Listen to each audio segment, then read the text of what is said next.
Yeah. Okay.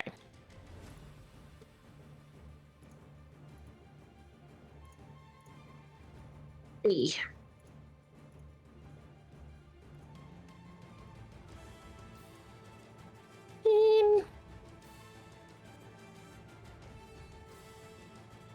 No. Yes. No. But what if? Pulse. Okay, this one.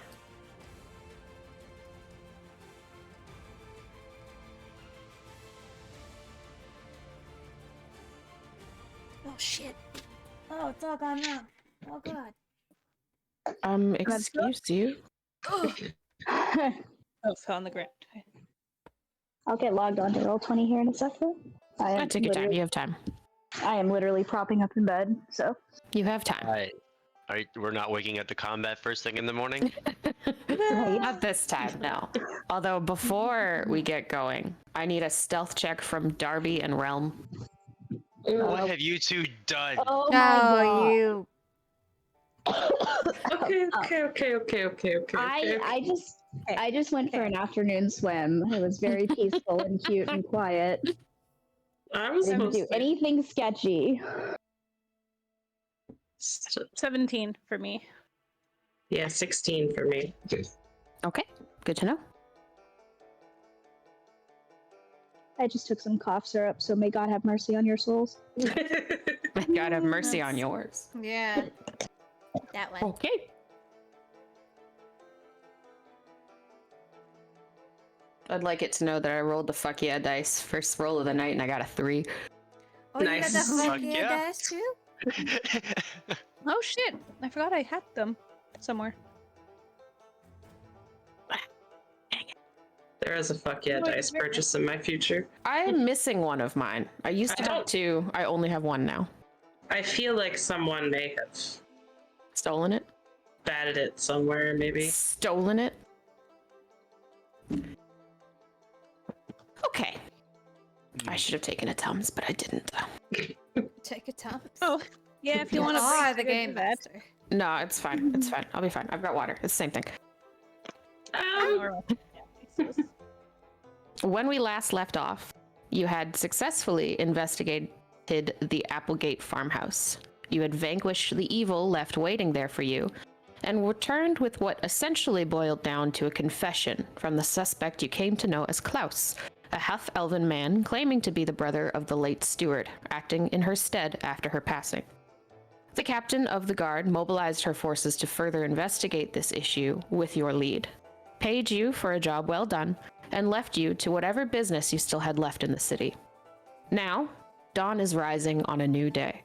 Today you are to depart with the Lord Calder and escort him southwest and to the scholar city of Ashenhurst. He had expressed a desire to leave early and insisted you all be ready to leave as soon as possible. You roused from your respective sleeping quarters with that warning in mind. Where did you each spend your last night in Ormashire? Hickory Corkin. Hickory Corkin. Yeah, I All think, 5 of you? yeah, I think we ended up there too. Yes. Yeah. Okay. Just give me a second to pop this bitch out. I said, give me a second to pop this bitch out. Well, I can't see if you pop the bitch or One. not, okay? We're giving you a second. I don't know where I put my fuck yeah dice. Okay. It's bothered me. Do you have Uh-oh. a half carton of Fruitopia behind you? I do. That's the It's to shoot with. Yeah, exactly. It's Yeah, I I know love how this you. works. I love you so much. I can never get over the full juice bottle. Sorry, go ahead. I was just looking at it and it just caught my attention. As you all respectively rouse from the Hickory Cork Inn, get ready to face the day, pack your things for travel, and prepare to join the city as it wakes, you notice that the festivities, while still very much underway, no longer seem quite as noisy and loud. The crowds appeared to have thinned out, and some of the pop-up vendors have already packed up and moved on. You have a bit of time. Is there anything you would like to do before you leave the city? I'm alright. I don't have anything pressing I need to do. Is there anyone that anybody feels like we should say goodbye to?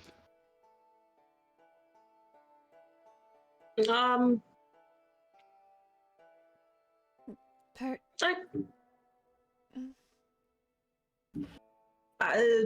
Well, just say goodbye to Dagon on our way out. That's about all I can think of. Yeah, I will be Yeah. giving heartfelt goodbyes to everyone who joined the tavern. And you all receive heartfelt goodbyes in return, especially you, Vaughn, as you have not only succeeded in attracting a lot of patronage, but also helped to keep them with your stories of heroism and great deeds. So you are met with a very warm farewell and promise that should you ever want to return, the room's on the house. Henry. No, I'm kidding.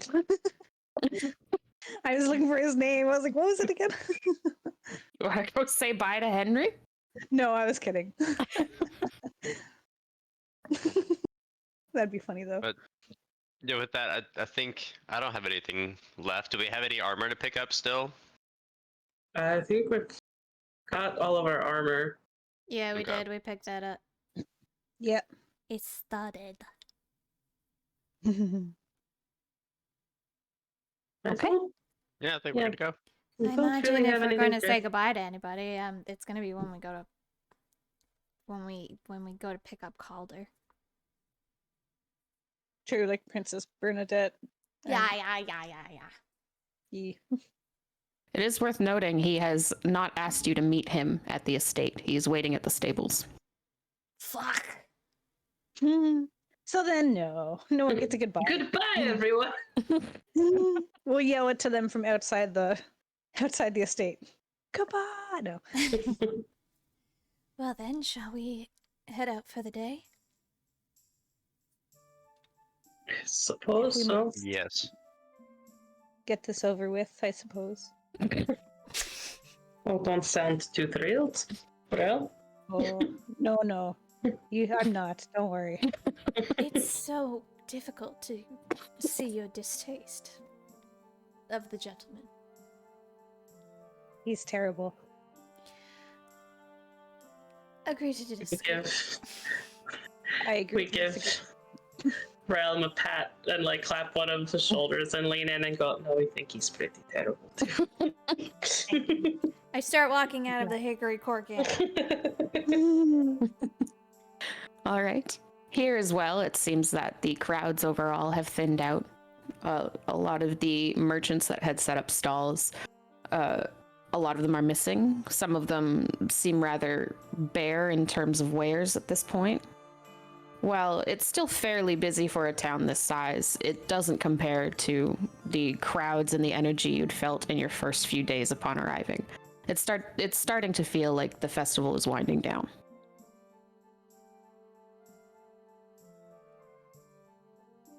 Oh, we walked here. We gotta walk to the stables. Oh no, where's Iamon? Is he at the stables? Is at the stables. Okay. I thought you said you didn't have anything to drink last night, Brynn. to I didn't. I had to hand it all to you, remember? That is true. He does not remember. I don't remember, but that is true. That sounds correct.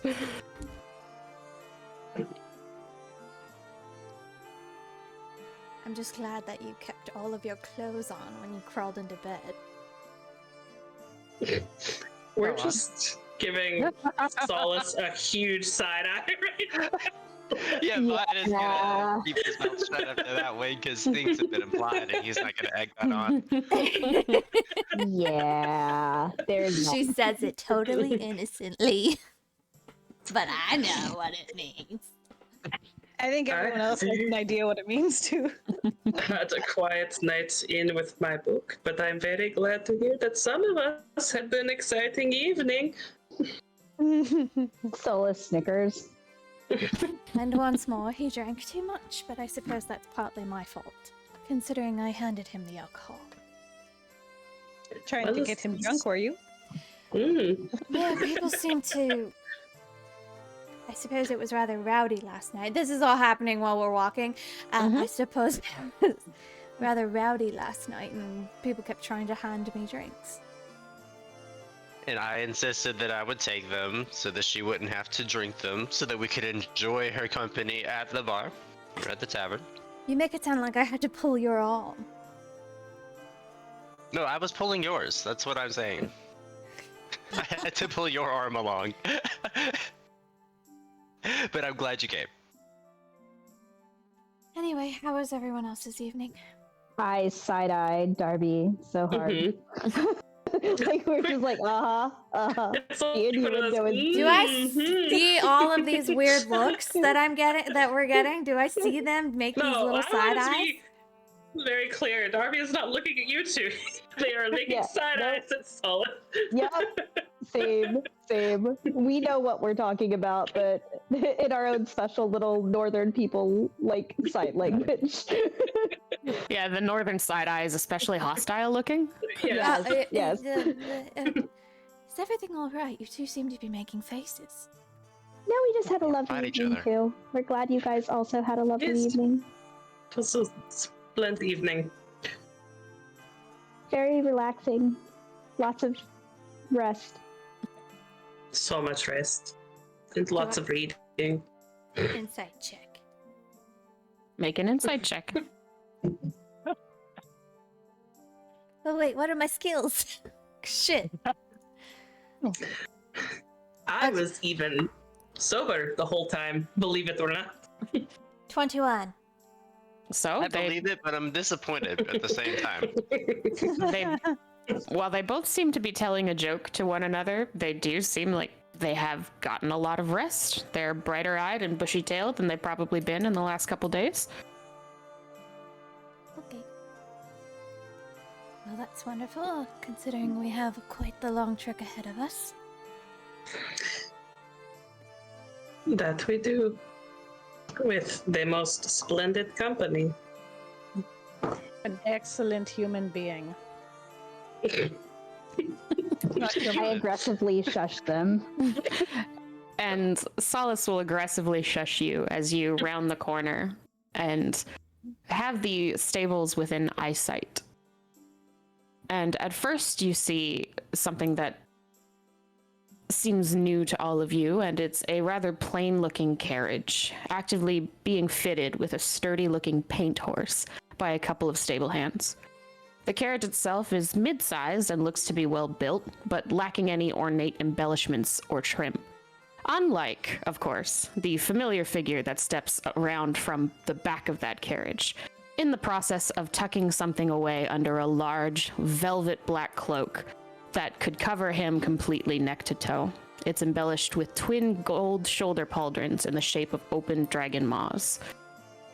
When he sees you, all five of you, he immediately smiles wide and warm. He tosses one half of that massive cloak over his shoulder, revealing a similar outfit with those themes of gold trim, black and white, high society vestiges. He has his short white hair pulled back up into a loose bun, pinned with more gold accessories. And he approaches you with his arms open, that immediate tone audible in his voice when he says, my most esteemed bodyguard and his very capable friends. Can I just say how thrilled I am that you will all be joining me for this journey? I've never felt more well-minded and protected than I do right now. Ugh. We're pleased to be accompanying you as well. Yes. It's our pleasure to assist you.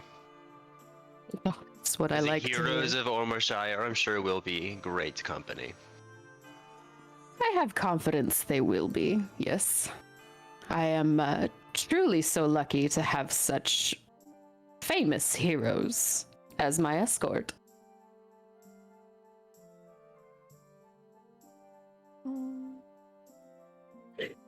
Do I I see poked Darby Iamon until they anywhere? stop squinting at him.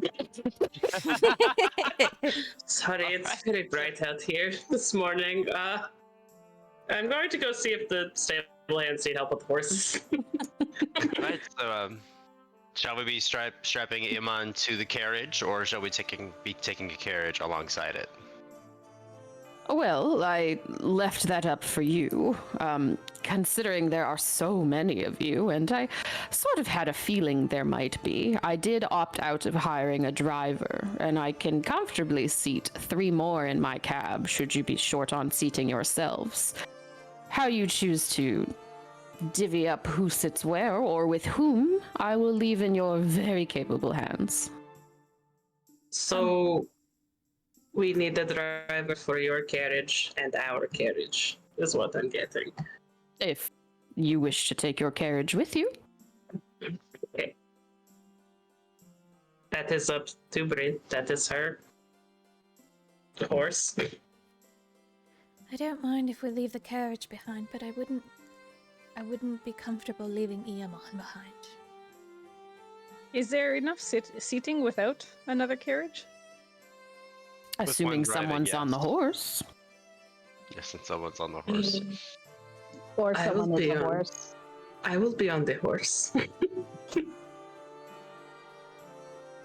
If you would like to, you're more than welcome to. He does seem to have taken a shine to you.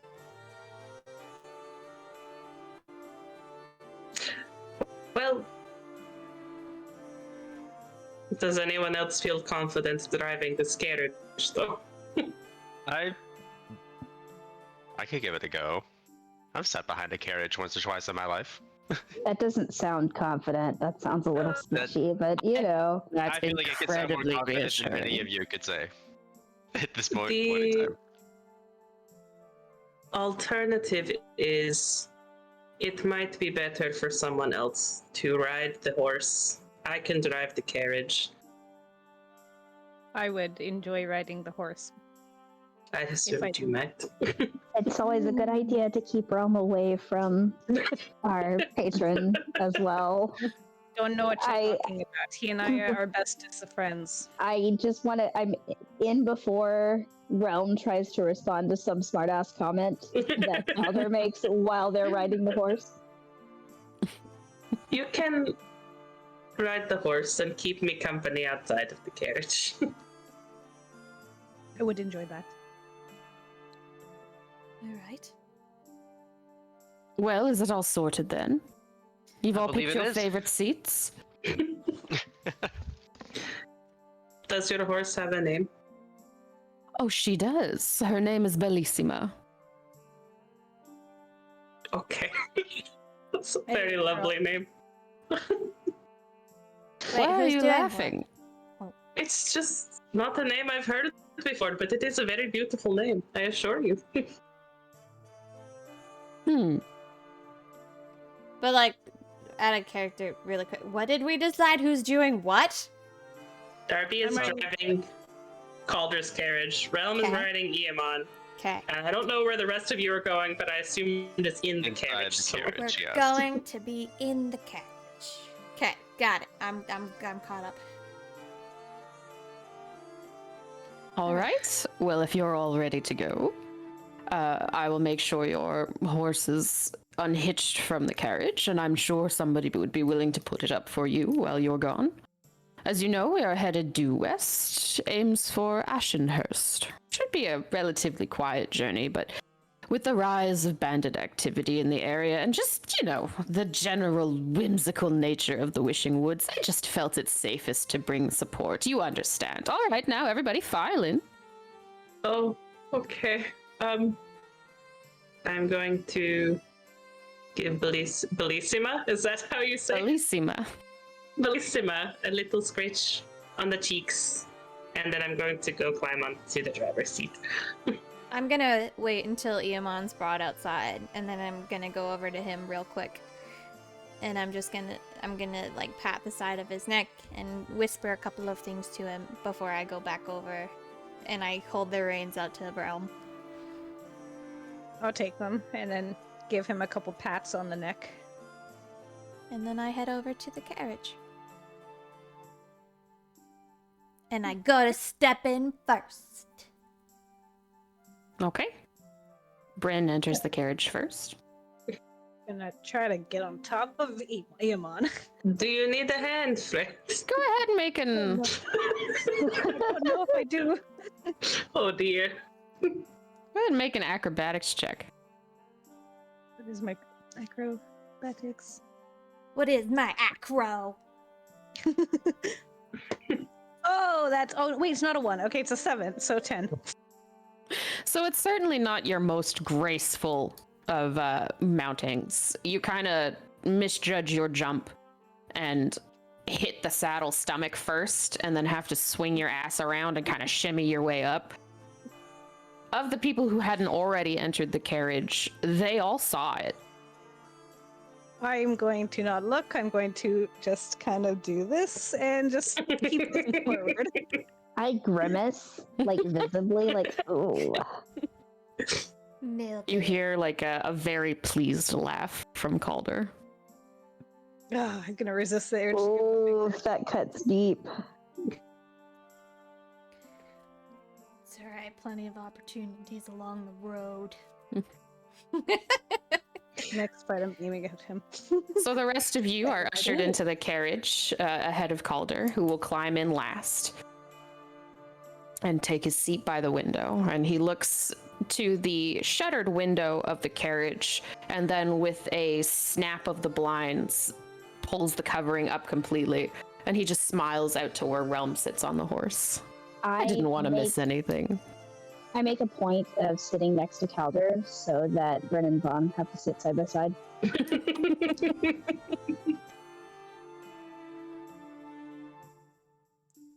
Alright, well, if everyone is ready. I neatly cross one leg over the other. We are sitting My on the legs driver's bench. Yeah. Go ahead. I was going to say, my legs probably don't quite touch the floor, so I'm just kind of swinging them. We are sitting on the driver's bench, just man-spreading. Just comfortably. Just... You gotta hold the reins, you man. Oh yeah! Obviously. But, like, You can man spread and hold the reins. We're just sprawled out there. No, it's mostly with the legs. Yeah. It's when you sit back Just- with the legs real wide. Got it, yeah, got like it. on a yeah. subway, Maybe like you know. one arm, but We're just one-handing the reins, like, just... I now have your image of man spreading with the arm stuck in my head, and I can't unsync it. I didn't really think about the legs. I just thought about like that really cheesy thing when the guys just go, ugh. It's the scene from Titanic, y'all. At the where they're that's man spread. Beautiful. Love I it. just think of that scene from Brooklyn Nine-Nine where Boyle says you have to get out there and spread your legs and fly. Okay, anyway. So, you've all settled into your respective seats and roles. And the carriage, being driven by Darby, will lurch slowly away from the stable and begin to proceed due west along the road out of town, not unlike the path you took to get to the Applegate farmhouse. As you exit the city, you find less and less traffic on the road. There still are people coming and going, and probably more than there might usually be.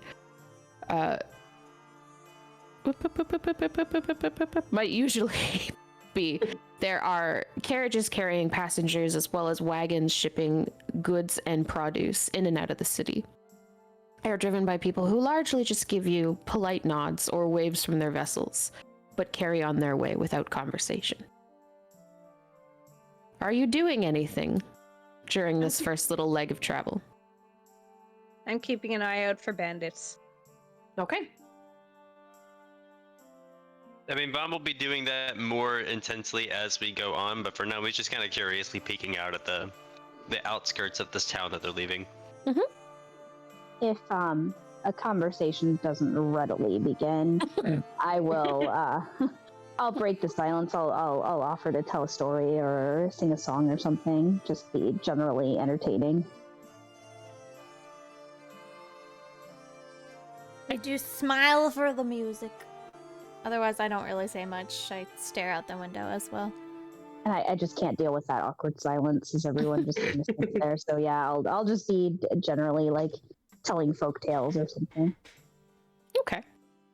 We are just making idle chit chat with Relm and Bellissima and waving at people as they go by. Like give them that like nod, but don't then look away and don't wave. Not them and not Darby. I mean, random people. Oh, I understand. No, yeah, not Darby. No. Darby. He's having a chat with Darby. So for the first few hours, your little procession doesn't encounter much in the ways of danger or trouble. It's largely merchants, travelers passing you on their way towards Armorshire, but the amount of travelers on the road certainly thins as you approach what seems to be a large stretch of forest. At this point, the trees are rather spread out. You can see pretty far through them, but you are leaving behind the fields and farmland of the plains that surround Armorshire and finally entering the Wishing Woods.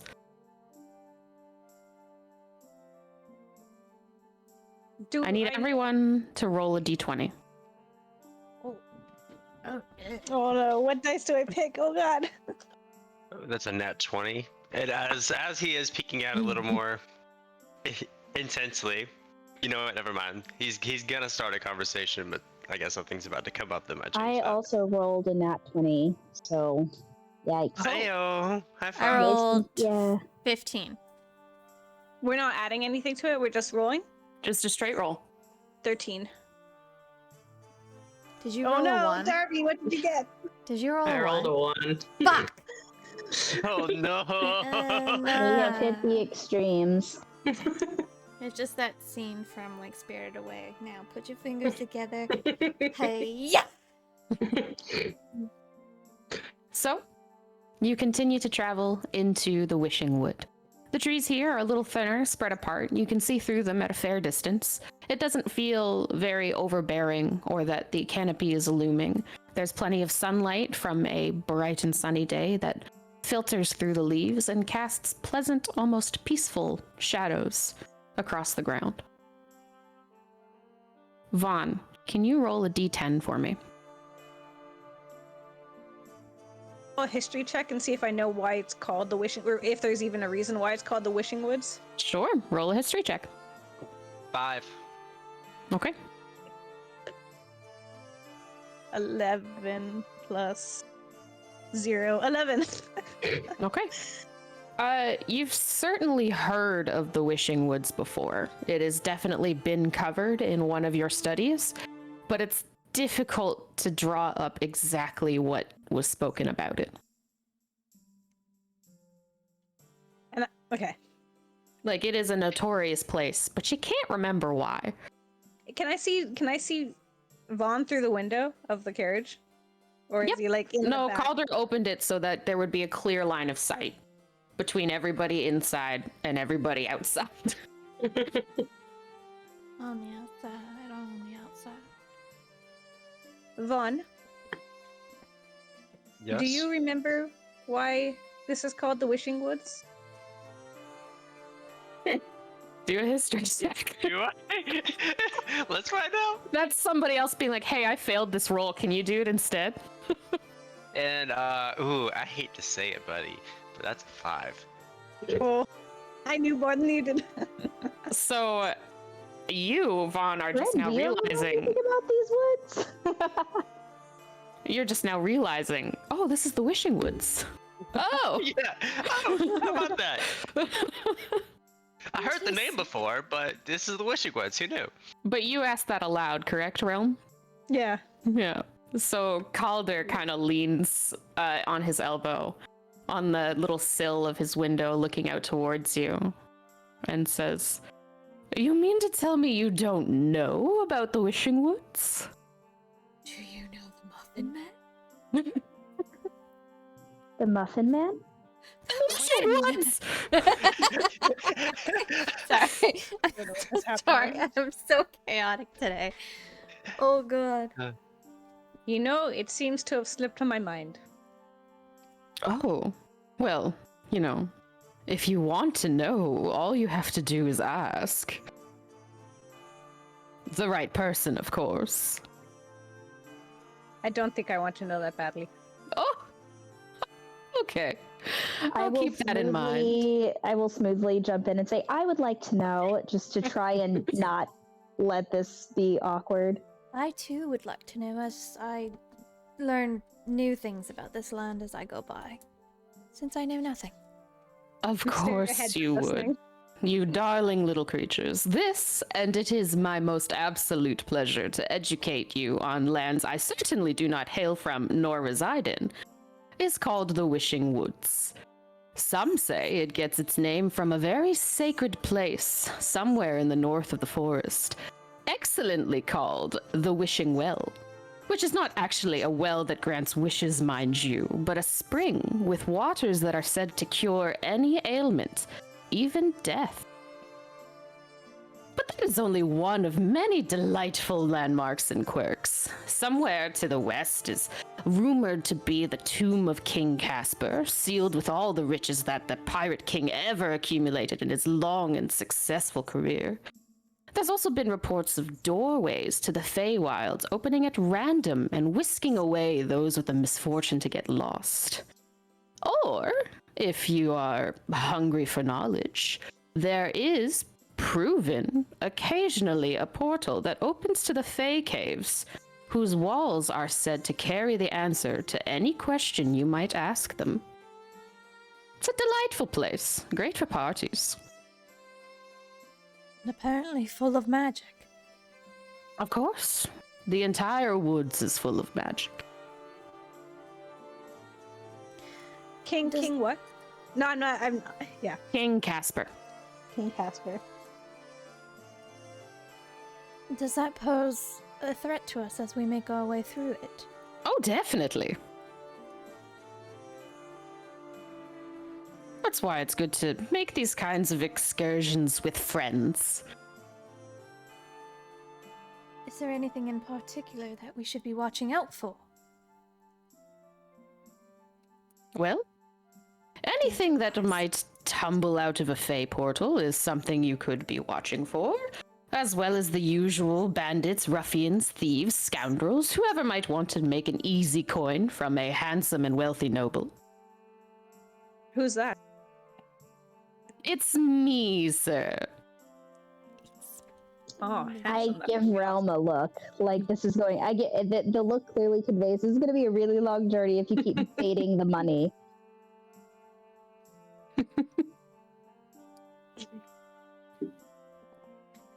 Really, I would have assumed some of you would have been privy to this knowledge, considering some of you pretty well live here, do you not? No.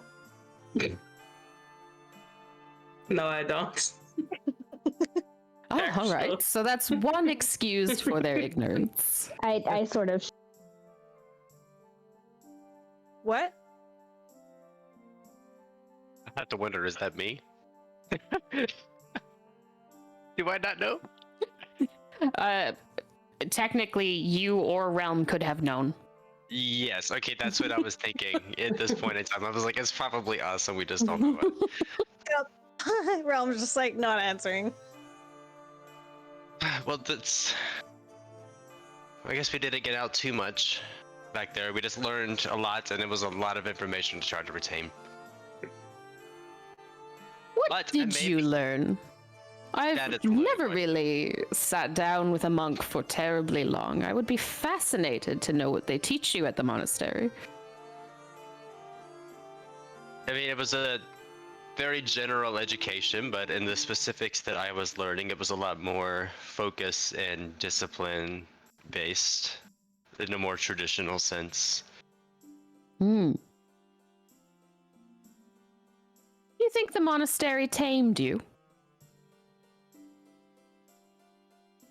I think it taught me. It would be... I don't know how to answer if it tamed me. Ah, perhaps it's best you can't then.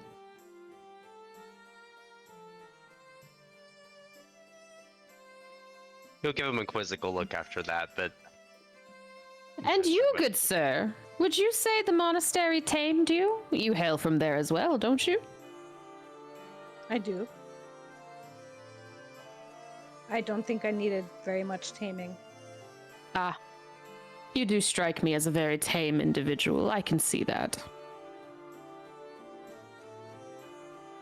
Yes. Would the monastery not be somewhere that someone goes to hone one's strengths and learn over being tamed? Depends on your perspective. Your perspective comes off very insulting, sir. Ah, yes, I have that effect on people. I truly mean no harm by it. I'm just curious. I've certainly met a handful of people who have come out changed for their time in the monastery. I was just wondering if that was a through line with their teachings.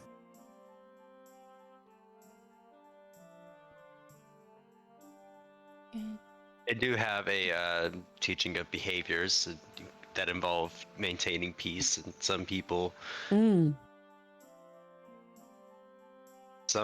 find that harder to grasp than others. So Was it hard for you? Sure. Huh. Sure, and it still can be. No one ever said it was easy, though. Interesting. So would you say you were wilder before the monastery?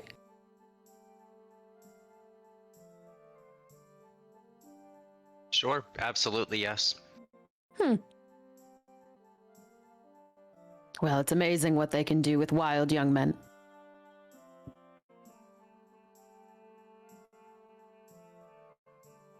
Truthfully, I've never had the pleasure. They, have never been very welcoming for me, so I've never been able to even tour the grounds.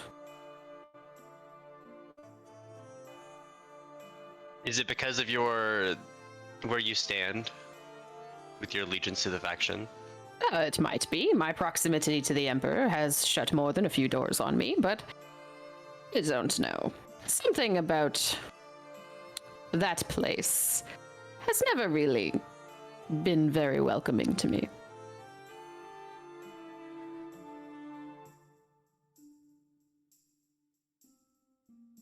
Each Well, learning their own spaces. Yeah, from what I've met, they seem welcoming of, well, basically everyone. I've seen all walks of life come through. So I couldn't imagine what it would be. Maybe one day I'll find out. Unless you've somewhat given them a reason to not be so welcoming. I don't believe I have. I've done nothing but my job. Very well.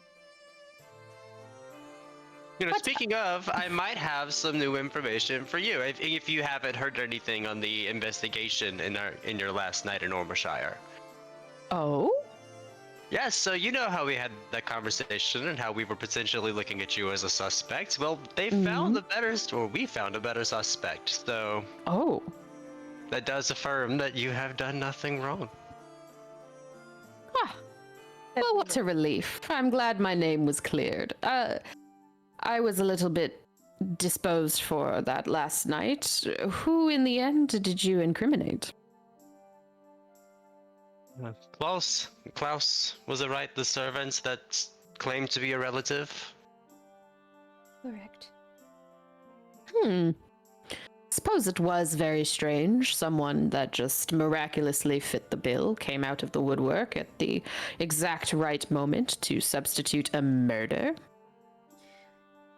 It would be nice to know where he got the documents made that state he was Pippa's brother. Well, documents are relatively easy to forge if you know the right people. I suppose so. Do not be disheartened for not knowing the right people. It just means you're a nice girl.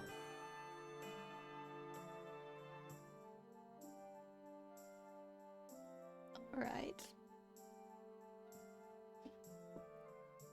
So as you're riding, Darby, you pick up on the sounds of a deep, animalistic chuffing.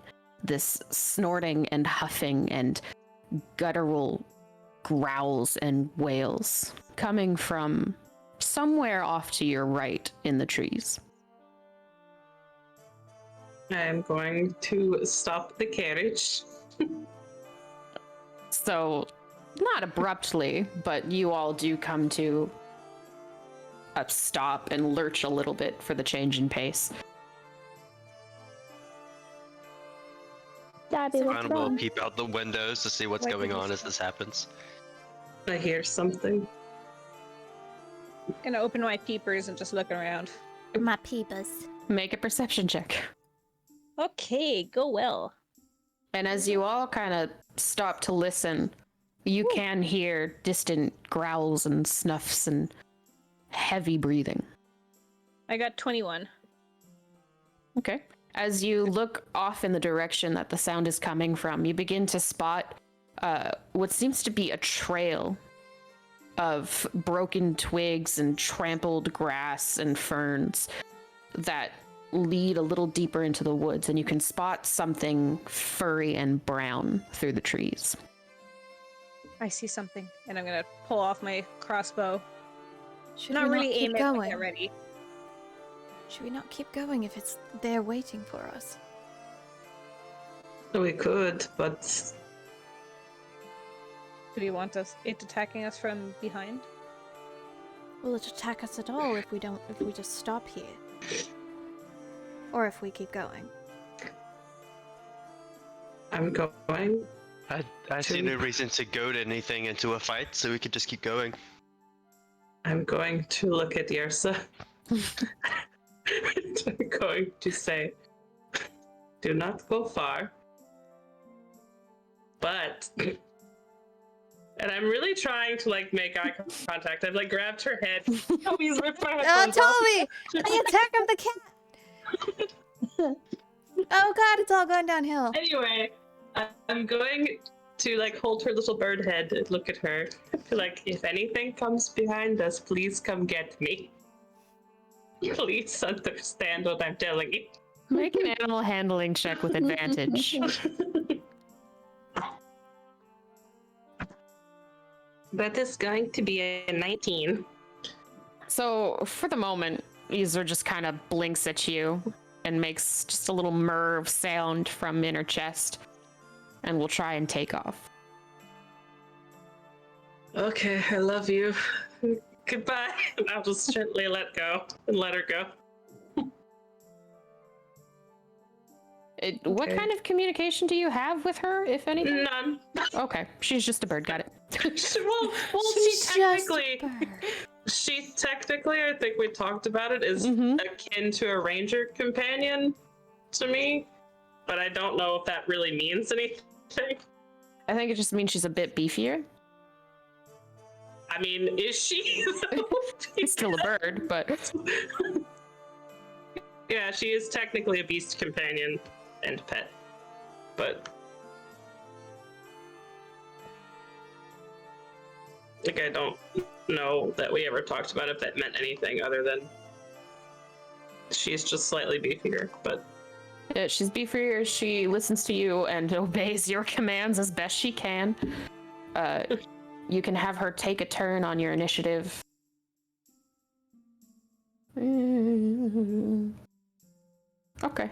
Okay, good to know. So she takes off into the sky and circles the carriage slowly behind you. I'm gonna- okay. Yeah. Gonna Well- keep my crossbow in my lap. We just go slow and steady, keep a quiet pace until we're out of its. Actually, Area. I'm gonna just go to be a little bit behind the carriage. Okay. Just so I can people. I So will you slow down nudge. and take position behind the carriage. Darby, are you going? very slowly. Okay. You begin to roll away. You can still hear the chuffing and breathing, growls and whines, and the sounds of scraping, but they begin to fade. Does it sound like something is hurt? It does. I'm stopping again.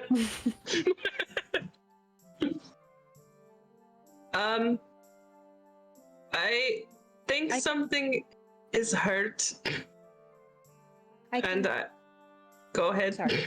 It's Oh, the go ahead. enchanted sword all over again. I can try to sneak over and see. Could be dangerous, but I could try. I will go with you, but I will be a respectable distance behind so you can sneak effectively. I would do that. That's okay with me. I'm going to sigh heavily and get up and walk out of the carriage to Just go a grab moment, Iamon. everyone. We're just looking. There is potentially an injured animal, and I cannot leave it behind. Well, now I'm gonna get out because they said the magic words. So I'm somebody gonna file take out. the person we're protecting. And Vaughn, as you sit in the carriage and watch as Solace and Brynn get up, you can see just the widest smile on Calder's face as he watches one by one everybody step out, and then he looks back to you and smiles like incredibly warm and amused. Just don't have much of an attention span among us, do we? I'm just going to hold my horse. Okay. For all of us, not everyone got the discipline training of a monastery. Ah. Well, it seems to have served you well. Thank you. It's at least I retained some lessons. Do I hear that? Like, because I'm not that far away. Can I see if I can hear that? Yeah, you could probably hear it. Cool. I'm gonna go just take Iamon's reins from Relm. Go into Alright. sneak mode. Realm, make a I- stealth check. I'm hanging more by the path while Relm sneaks. Okay. That's 16 plus 7, 23. And pull Iamon towards the carriage where Vaughn and Calder are.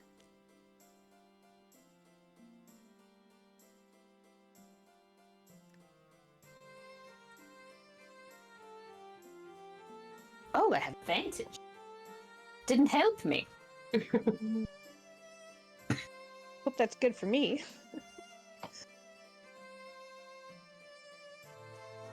Sorry, what was your roll? 23. Okay. So you move slowly, backtracking towards that trail you'd seen, kind of created through the woods, and you don't have to follow it for longer than 30 feet or so before up ahead you can see this massive mound of brown fur. It hasn't spotted you yet, but it's got huge hulking paws, a little tail, a very ursine face, and it's bear. There. Okay. It seems to be preoccupied with something underneath it, and it is shoving away from the ground and whining and growling and chomping at its leg. Can I see if, like, what has it? If it's injured, like bear trap or something? Make a perception check. Hey, this die. 16. Okay. Still didn't help me. So with a 16, you can certainly see that its leg is trapped by something. And as it tries to pull to no avail to get free, it gets frustrated and kind of rolls around in the dirt, snarling and snapping before getting up to try again. I'm gonna turn and look at Darby and use Mind Link and tell him there is a large creature here. I don't know what it is, so it has kind of like a ursine face. Looks And, like a bear. Looks like a bear. Just And to it throw appears this, to be trapped. it would probably be pretty common knowledge that Solace can speak with animals, if that becomes relevant at any point. Okay, I'm going to. Can I respond to Mind Link? Yeah. Okay. I'm just going to say I'm going to come forward. So just get clear if you're too close. I'm gonna hide behind a tree. But say at the same time, we might want to inform Solace if we decide we need to help. But then I'm gonna duck behind a tree. Okay. I'm still by the path. I'm going to look for Solace. And gently motion her towards me. I am watching what they're doing and I will come forward. Okay. Sneakily. I mean, And, at this point, it's been rolling shit for perception, so it's too busy being frustrated to notice you. There is. I'm very quietly going to fill Solace in and say, like, if you could just convince it that we will help and leave it alone, or I will risk being maimed, I guess. Can I tell how close I can reasonably get? I will get close enough to see it, and then I just want to see, like, can I tell if its movement is limited, or... So you can get comfortably within about 30 feet, Okay. and then you see what looks very much to be a bear occupied with something that has snared its foot. Okay. I will cast Speak with Animals Okay. and attempt to communicate with the bear. Okay, what do you say? I don't know how do bears think in images? Like I'm sending soothing thoughts. And I kind of let it know that I want to see what's wrong so we can help. As soon as you speak with soothing images and offers of help, the bear lurches up and pivots to face you, growling and snarling instinctively, but it can't lunge like it tries to, just based off of the instincts. Its foot is caught, and when it tries to lunge, it catches, and you hear another whimper as it kind of sinks back and changes its demeanor when it realizes it can't attack you.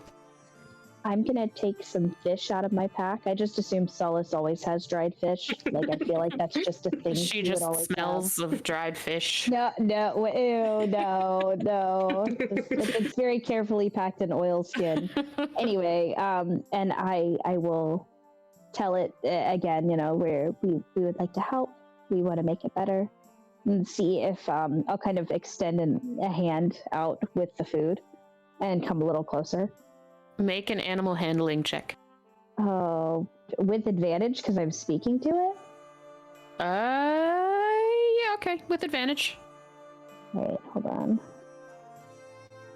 Let's see, that is a 16. Okay. So it still seems very tense and wary, but it doesn't snap out at you when you extend the dried fish towards it. Mm-hmm. And if you're still and calm, eventually it will just take, with the tip of its teeth, the front of the fish's face and pull it from your hands before kind of sinking back onto its butt and starting to make a meal of it. When we make contact, I'm also going to cast Cure Wounds to heal the injury. Okay, cast Cure He's Wounds. Still stuck in the trap, though. Yeah, but it'll feel better. Mm. And then, yeah, I'm hoping I can calm it. Like it'll feel my touch and then realize that my touch made it feel better. Mm-hmm. Fair enough. And yeah, so that is 1d8. I'm using level 1 for that. 1d8 plus 3. That is 8 damage. Or well, 8 healing. 8 damage. Slap it with the fish for 8 damage. Joke's on heal you, 8 bear. damage, okay? I heal 8 damage. So, in the process of giving it the fish and then also imbuing it with your healing magic, it will sit back and seem far less agitated and more focused on the fish for the time being. And with its pose, you can kind of clearly see, as it's got its little legs sort of pinned underneath it, a bear trap, rather large, clamped all the way up to the joint of its knee. Okay.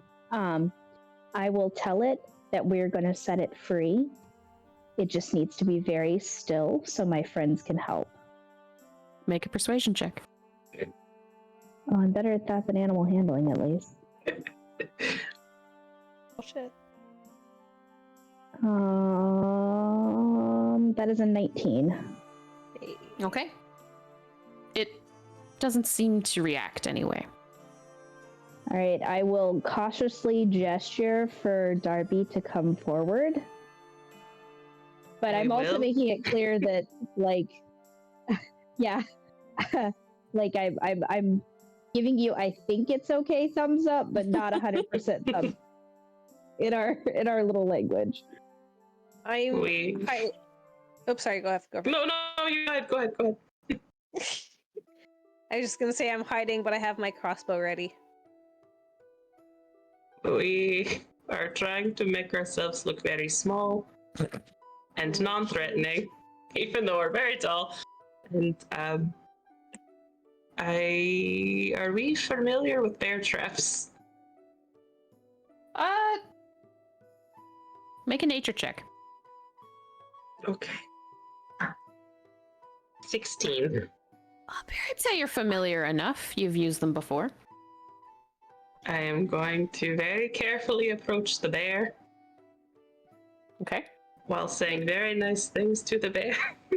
It seems more interested in the fish that it is pulling the head off of than you.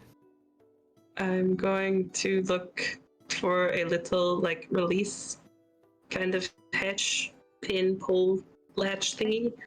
As you get close enough to touch the trap, you hear an irate little... I know, I'm sorry. I know, I'm sorry. I just need to do this so that it lets you go, and I'm going to just go ahead and try to do it. So you can make a sleight of hand. Ooh. Sleight of hand or survival. Okay. 19. Okay. So you're familiar enough with these to at least know where to find the latch. You find when you engage it, it doesn't immediately snap back open. You actually have to grab the mouth of the trap. And now that it's no longer sealed shut, you can pull it open, but you do directly touch the bear and hear another angry little huff, but it doesn't move. And you're able to successfully pry open the trap. And as soon as it realizes it's free, it kind of rolls a little clumsily onto its back and then flips over onto its belly and stalks towards the edge of the clearing. I will wish it farewell. Away from you. When you say goodbye, it does look over its shoulder and seem to stare for a few seconds. And it huffs again and will drop the rest of the fish and limp into the woods. Gift for you. No, I'm kidding. I'm going to find a branch and trigger the bear trap again. And I'm going to try to pick it up and take it with me.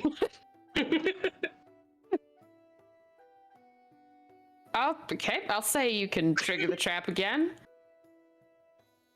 It is just staked into the ground. So you would have to try and pry it out of the ground. We're at this point to help.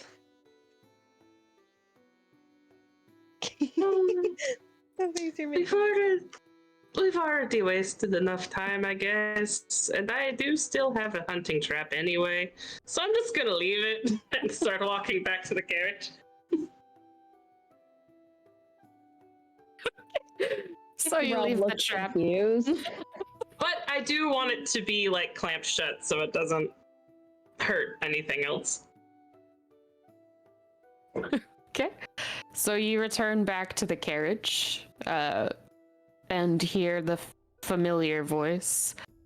All of you still alive? No. As we get into the carriage, I'm going to turn this into a beautiful story. And I will share it with full embellishments of the bravery that everyone, portrayed. So Solace begins to retell the heroic story of saving the bear in the woods, while you all settle back into your seats and continue to travel through the woods. I am going to call Yrsa back before we go. She's still out there circling to this day. She's going to sit on the driver's seat beside me. I'm going to Can I climb try- back into the carriage indifferent and brush my dress off and then sit down with another sigh. Can I try get on Eamon more gracefully? Sure, make your acrobatics check with advantage this time. Oh, Now it's just gonna look like you're trying too hard. You are trying. I'm gonna try and make it look really smooth. I rolled. Okay, that's not bad. 19. Okay. So you've learned your lesson from the first attempt. And you hop up with much more grace and immediately kind of look around to see if anybody caught that. It's coming off because I'm now proud. We're clapping. So you begin to resume your travel into the Wishing Wood. And as the first day of travel comes to a close, you're at a section that seems to be a little more wooded. The trees are closer together. It's harder to see through them in quite the same way as you had for most of the day. And when it gets dark, because of the proximity of the trees, it gets very dark. But your carriage slows as it becomes a little too dark to travel. And at that point, Calder will look at those of you in the carriage with him and say, "Well, you all ready to camp?" No, but there's no choice here, is there? I'm afraid not. I had assumed adventurers like you were more than willing and capable of camping. They are. I'm We still getting used to it. Perhaps you could just sleep in the carriage. It's alright. You could. There is plenty of room in here. It's fine. I can manage. Just fine. And I'm gonna go and, like, step out of the carriage. Like I'm trying to prove a point. we're like a puppy at the dog park at this point. Yeah, I immediately start setting up camp. I'm building, like I'm making a home, right? Like I lay out everybody's bedrolls and fluff their pillows, and I start a fire and I get some stew going. I was gonna say, is there like a good spot that we find, like in the? At that point, I'm gonna cast a couple dancing lights, which just end up being like pretty little butterflies. Yeah, you As found I a clearing on the side of the road with enough space to set up a little home away from home. You will notice that Calder doesn't exit the carriage, and you do hear some snapping sounds from within. But that's Oh, right. about I all that forgot he happens did there. that fucking trick. What trick? He breaks all of his bones at night. every night before he goes to sleep. He breaks all of them and rebuilds them in his sleep. Oh my god. Every morning he breaks all of his bones, and every night he goes to sleep. Lies awake until the heart attacks put him to sleep. Ah, fudge. I forgot that he did that because she would absolutely be all over that. Fuck. Yeah, you could be sleeping I in know. the mind palace or whatever. I forgot. Mind Palace. Christine The mind specifically palace. forgot. But you know what? We're gonna roll with it. We're gonna sleep in the woods. But Maybe Vaughn she never left. decided He's gonna stay put solidarity. the guard in the Mime Palace. So Vaughn, as everybody else filters out of the carriage, and hears the snapping from within, he had just pulled up the bottom of the bench so that there's no longer any space for walking. It's just one cushioned flat surface now occupying the entire carriage, wall to wall. Sharing a bed. Ooh. And like he is reaching behind into a compartment behind the bench to pull out pillows and blankets, a copious amount of pillows. Oh, he's not doing that. Okay, got it.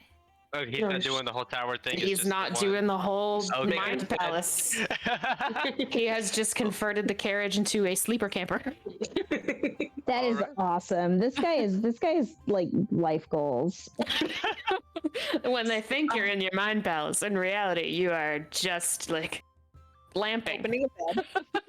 breaking all of your Seeing this bones. situation, he will bid him adieu, because it seems like there's only room for one comfortably in privacy. Well, comfortably. Well, privacy maybe. I'm As sure he you can make go to room say for you. goodnight, and like, yes, he's a very tall man, but he says there's plenty of room if you don't want to rough it, Why don't you go out? or if you do, it's up to you. I would feel safer watching the outside for you, being on the job. Ever vigilant. I appreciate your dedication to the job. And with that, he will slip out. All right. Don't you like meticulously make sure that there's like no rocks or anything as we lay our bed down on like hopefully at like a soft patch of grass, like our bed rolled down. Just like kind of like OCD, making sure that we're not going to be sleeping like on the dirt. I want to find a tree with some like I want to like lay my bedroll so it's I'm like sitting and leaning against a tree when I want to be. Okay. It's relatively easy to go find your respective spaces, especially around the little fire and home away from home that Solace has meticulously tried to put together. Still close to the carriage, so we are there to hear if anything or see if anything happens. Yeah, same. I'm going to make sure the horses are comfortable. And the baby brush them. And let Gersa perch in a tree. All right. Yes, Iemon very finds- much likes to be brushed. Everyone gets brushed. Irsa finds a perch Yes. suiting her. Both the horses do very much enjoy the attention and seem to warm further to you for having them thought to provide for them. And as the day closes, are you all going to bed? Take I'll- first watch. Watches. We will set Yeah. watches. Yeah, set watch. Mhm. Solace won't make the plans for that, but someone else will because we're smart adventurers. All right. Who wants to take which watch? I'll take first watch. All Yes, right. ma'am. Brynn is going to take first watch. Are we doing one person or two people per watch? Does anyone want company on their watch? How many watches are we doing? Are we splitting it in halves? There's 3. Yeah. Does not matter to me. I can do a watch alone if the rest of you would like to sleep. I quite like the nighttime. I will take the middle. I like the morning. I would take the last. I'll take the middle with Darby. Then Hell we'll yeah. take the first as well. Would have Okay. been. Side eye. Side eye. Yep. Side yep. eye. Darby, and it's like this funny moment where Darby and Phyllis are like connecting and not realizing that they're doing the same thing. Like they are also taking a watch together. It's like Solace is like trying to make a stew and Darby's like making a bedroll and that conversation happens and it's just like Yes. Oh my god. So, it's as listen, you can't escape it. all settle in for the night, Brynn and Vaughn up first. Go ahead and make perception checks.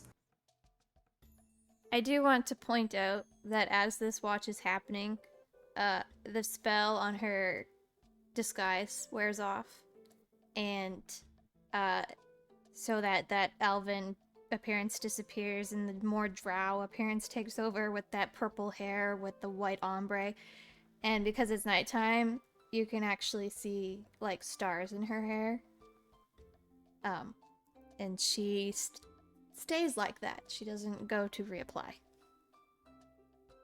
And Vaughn witnesses this with 15 perception. He's paying so much attention. You're sitting right next to her, bro. 22. The attention to detail, though. All right. So the pair of you sit watch together. Through the course of the night, you do hear rustling and the sound of displaced leaves and snapping twigs. But generally, anytime you hear one especially close, you're able to snap and see some nocturnal critter jumping between the branches. Your watch passes quietly. Is it exhausting having to hold up a facade of magic throughout the day, every day? It's not so much my magic that keeps the facade going, it's just the enchantment of the mirror, so. But I suppose in general, it is hard not to be who I really am. I can understand that, in a way. It's not off-putting to you every time this happens.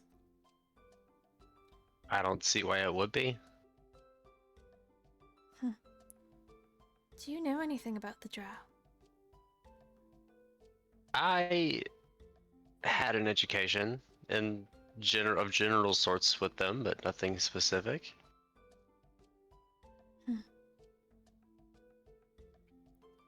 It's... We aren't all well liked. Not to say that there isn't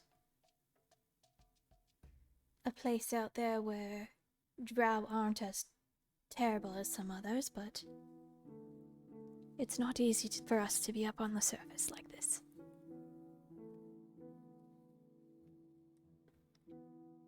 But it is what it is.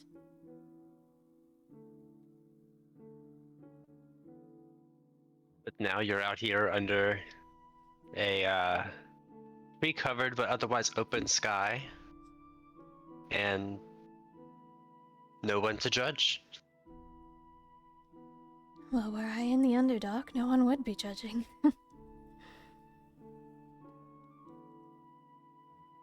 But you're right.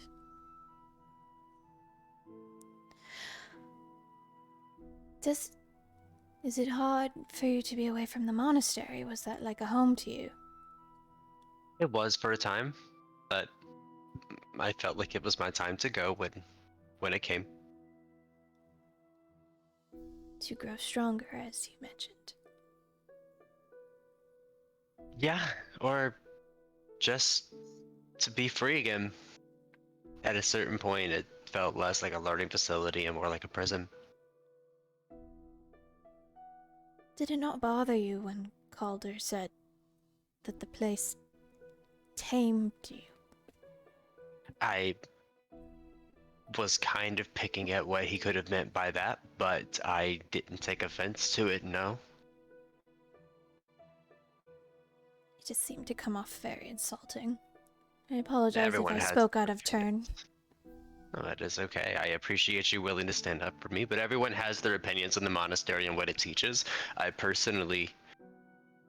Well, I don't know what to think anymore. I'm still piecing things together, but,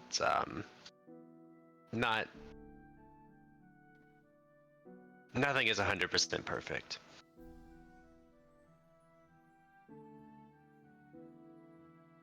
Did something happen at the monastery? Where you said you are still piecing things together?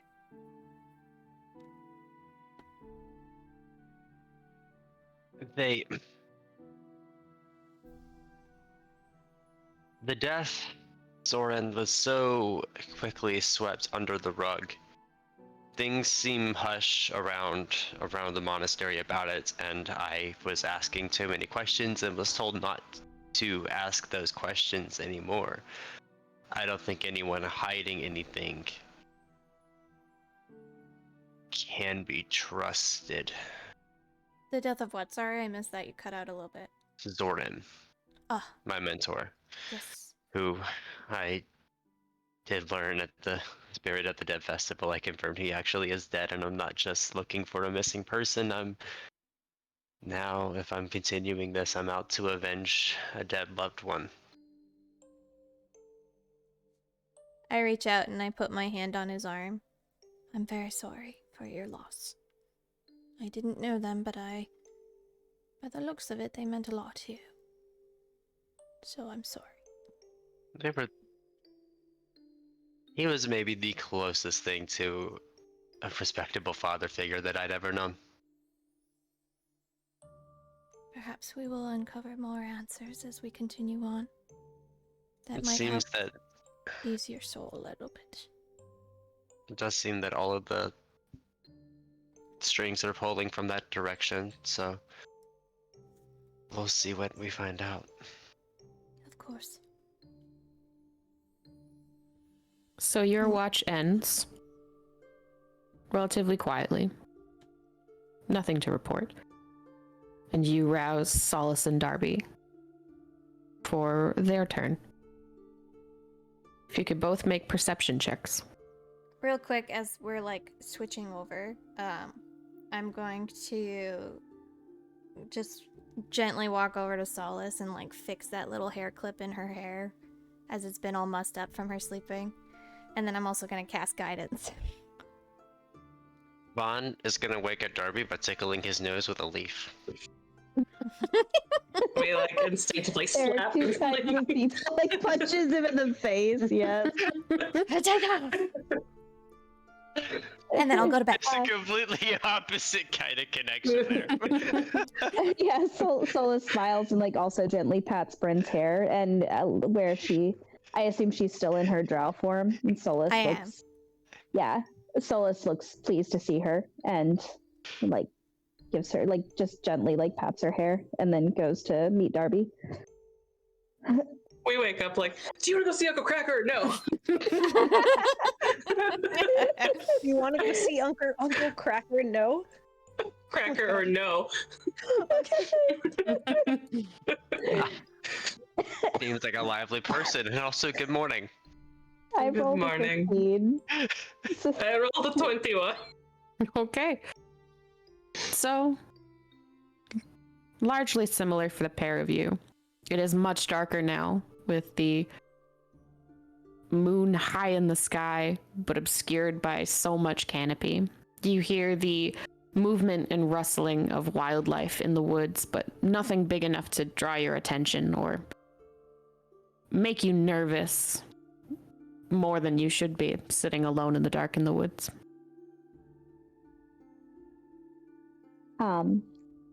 Solace probably sort of hums a little quiet tune and teaches Darby a game with some of her stones, think like marbles, kind of. Mm. Mm-hmm. We are very eager to learn. And yeah. Go ahead. Sorry, go ahead. No, is it? Yeah, just gonna say we're very happy to learn the game. Yep, they probably are mostly quiet, just enjoying it. They have a companionable silence that doesn't have a it's chill. It's just very chill and comfortable. Yeah. A comfortable silence. Hmm. So your watch passes, also without too much commotion. And you wake Relm for the last watch. I'm going to abruptly yank his blankets off of him. God. Just gonna instantly sit up awake. Good morning. It's your turn. Okay. Good morning. Thank And you then for the awakening. You're welcome. And I will gently drape his blanket over his shoulders when he gets up. I'm gonna go sit against that tree that I mentioned and Okay. kind of have my That one crossbow particular close tree. by. Wrap So my blankets up around myself. Clip crossbow beside me. Frostbite. you take your watch, make a perception check. That's an 18, sweet. So that's 20. Wait, no. Perception? 23. Okay. So from your perch, you can comfortably see most of the camp. You too hear the scuttle of critters around you, hopping from branch to branch, whipping through the woods. But you also, just before dawn, see the carriage shift and out steps Calder. I'm not gonna move. Just gonna watch him. Okay. Okay. Perception check for Calder taking his morning pee. He seems to circle the carriage, and he doesn't notice you in your perch. He walks past where your friends are sleeping and seems to look them over. And then he walks a little deeper into the woods. Oh boy, I'm gonna get up and follow him a little bit. Still keep the campsite in view, but try to watch. Make a stealth check. Dice, dice, Just dice. gonna watch him take his. Dice, dice. I mean, it is technically his job to watch him. I mean, yeah. 18. Okay. It's 18 on your stealth check. Yeah.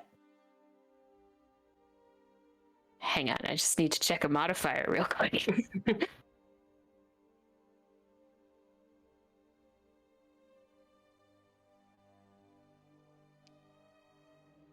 There you are. Okay. Nice. So you start after Calder as he wanders into the dark of the woods.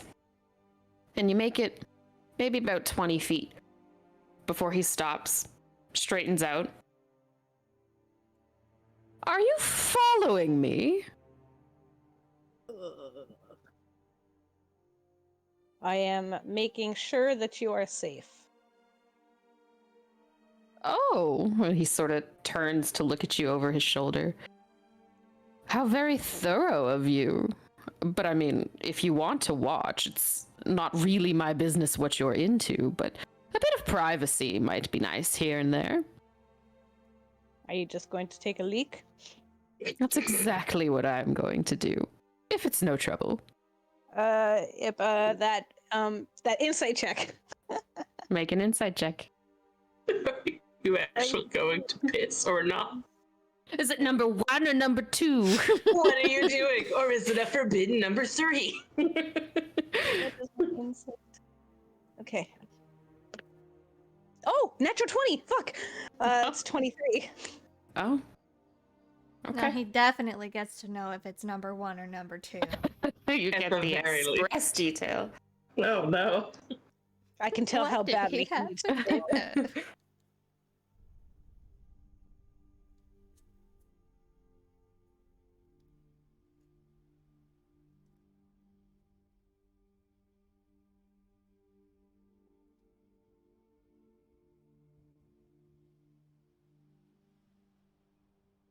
Well, then I do like to watch. Yes. I will let you hide behind a bush, but I think it's best I stay with you. Ah, well, I suppose I get what I pay for. And he'll keep walking a few paces, and then indeed duck into a bush. Oh, my hearing and eyesight is not. Yeah, I'm trying to listen and see. I don't care if I see a wang. That's a quote. That's a quote. Don't care. I see Don't care if I see a wag. I got to know. What are you doing in that? I just has to know. Does So- Bruno Mars is gay? Everyone I mean- else is sleeping peacefully, and Relm is just living out someone's voyeuristic dream. Go ahead and make a perception check just to see how closely you are truly watching. I'd Can give you, you guidance like- if I could. Oh, that's not so good. An estimate on like It's only a what? A 7. Okay. So you are straining your ears and your eyes are peeled wide open. 7 inches? And you, and you are watching. I mean, he's a rather large fellow, so he's not completely vanished into the bush, but you certainly hear him taking a rather long leak, and he'll resituate himself and leave, trying to wear a very wide smile as he passes you and says, I hope it was a good show. You are safe. That's the only thing that matters. Oh, delightfully on track, as always. Truly paying for the best. And he's not quiet about this, and it may start to rouse the rest of you as he heads back to the carriage. But dawn's light is approaching, so it seems a natural time to start stirring. I sit up and rub my eyes and I say, what was that all about? Your friend has voyeuristic tendencies. It's rather adorable. And he's climbing back into the carriage. Nice. I'm gonna go pee, and I Careful, he might want to watch. I'm also going to go pee. Please do not watch while I do. I sort of stand back, like with one eye open, like to see if Relm is watching. Like I don't care really, but that's whatever. Hood up, not watching. I guess that's not that big of a deal. We've all seen Vaughn naked. Who cares? And I just walk off into the woods. Vaughn is definitely like holding his sleeping roll up to his waist while he's looking around for his clothes. I just He's woken up naked. Cut to that view where Vaughn is just peeing, like it's just a butt in the back, like he's just peeing with his bare he's butt. got his hands and his hips, and he's just. Oh my god. Edge of the clearing, the sun's rising on the horizon. He's doing the big stretch.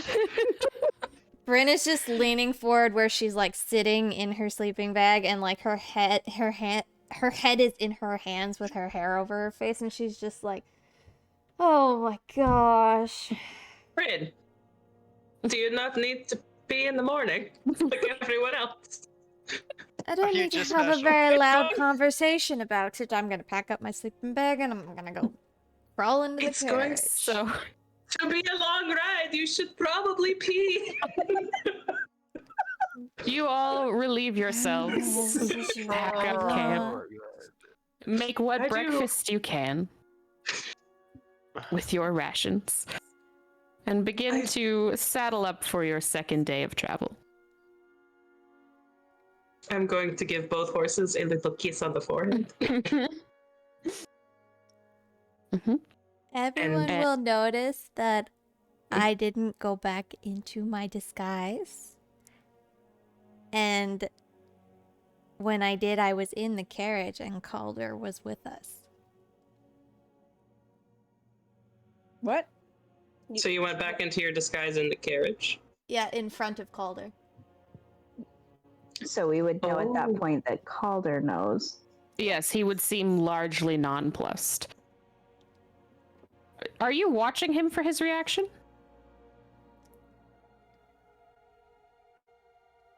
No. Why? No. Yeah. Nah. I mean, for those of you who are in the carriage especially. But the window's open. And the window is open if you're watching for the reaction. I feel like Solace just basically because she grew up in such a small community, she's sort of always keeping an eye out for people and feelings and gauging, she's always reading the room, I guess. Okay, then you would see him seem largely unbothered. Okay. But we will get into our second day of travel after a short break. Everybody pee, get your drinks. Yes. And we'll be back shortly. Go pee. Go Brynn, pee. please. It's gonna be a long trip. Stop. After 20 minutes, Brynn is like, Darby, I need you to pull the carriage over. Told you needed to go. Okay, I'll be back. Turn this fucking carriage around.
Hello. Hi. Hello. Hi. My mom found my dice for me, and I rolled it just once to see what I'd get, and it was a fuck you, so which is good. So, oh Fuck yeah. you? Or Yeah, fuck yeah? fuck you. No, it's fuck you, and then fuck me is Oh. bad. Right. Yeah. Right. Got it.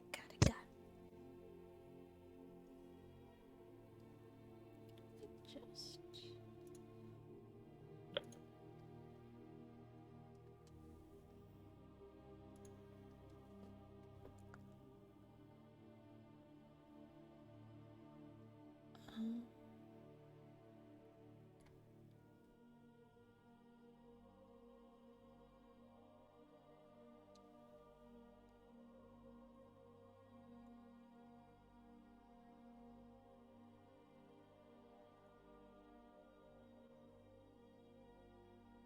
All right. All right.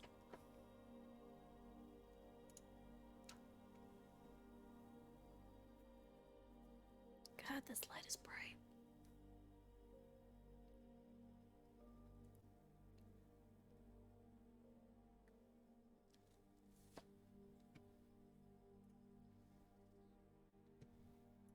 My mom found my dice, and I rolled it just once to see what I'd get, and it was a fuck you. So 20. Nice. I wasted it, but that's okay. All right. So, it is the top of a new day. I assume we're all back. Duh. He was here. Yes. Yes. Yes, okay. Oh, there she is. Ethan was here. When Christine and I were here, he was here. Yeah, I Oh. saw him then. Now we see the ceiling. He's going to take a leak. The Realm's gonna go watch. You don't know.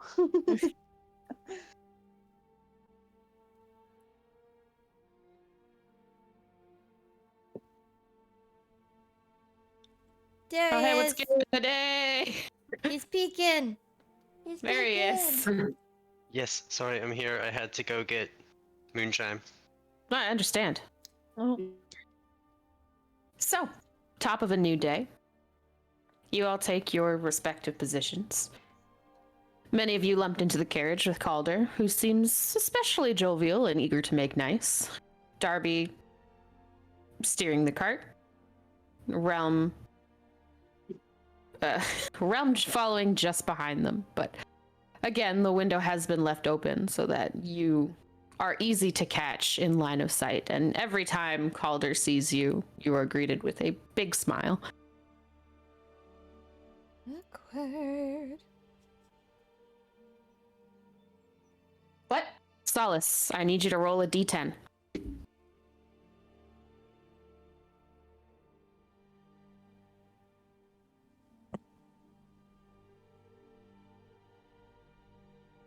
That is a 10. Nice. Okay. I think. Maybe. Is it? Yeah, maybe. Maybe. Okay. So as you continue on this second day of travel, deeper into the Wishing Wood, you notice that as the hours grind on, the trees are certainly knitting closer together. So much so that it is difficult to see more than 20 feet on either side of the road. It could get unsettling at times, but it's hard to be truly bothered by it. The day is still gorgeous, the sun is bright, it still filters through the canopy above, and the day passes without incident. Would that mean anything to me, the trees getting closer together like that? I mean, it would probably mean a little less to you. Just because your village is not the most heavily wooded of areas. That is true. So it might make you a little more nervous, because I'm not sure that you've ever seen a kind of woods this thick. Yeah, so I might mention, I was like, oh my goodness, the woods are very, very dense here. Seem to be growing more so. Would it mean anything to me? I think also you're in a grew up very with ice. similar boat. I was gonna say, I think I grew up on an ice float, but I don't know. And like, I'm sure you've both seen evergreen forests, but those typically don't get very crowded like this.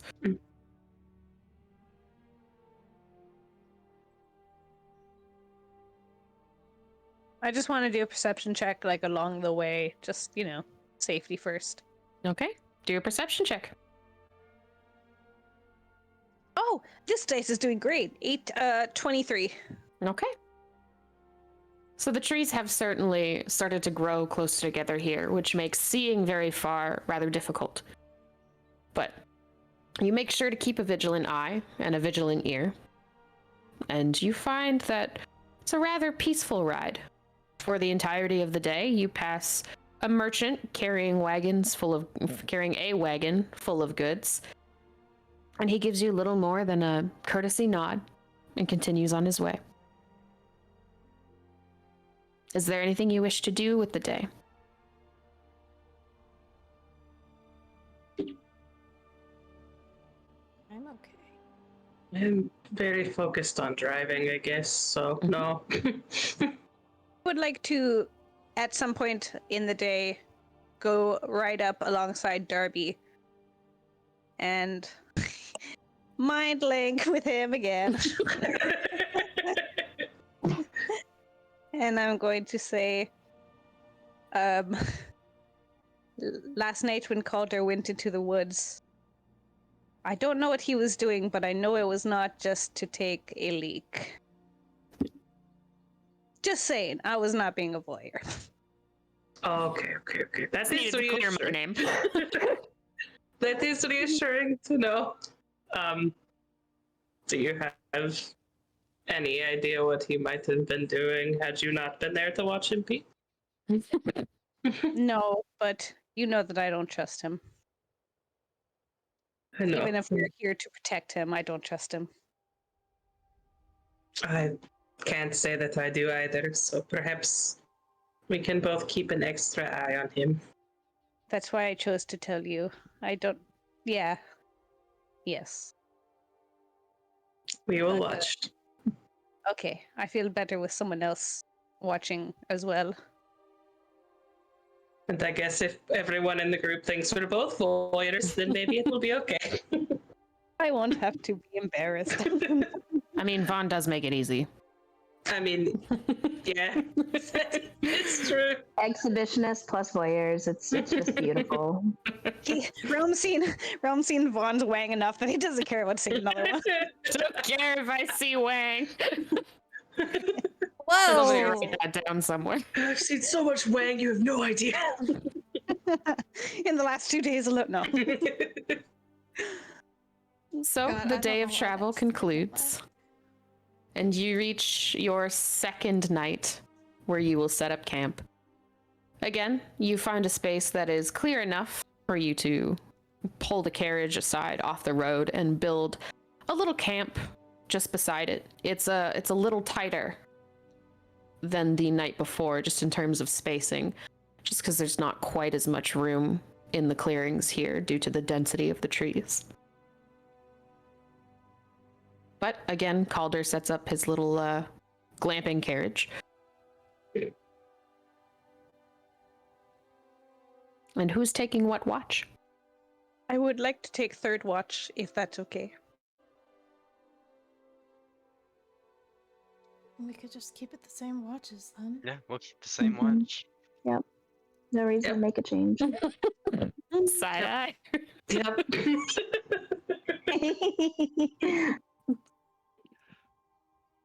So, as you all enjoy a dinner of your rations, trade some stories around the fire, and then eventually turn in for the night, Brynn and Vaughn, can you do a perception check?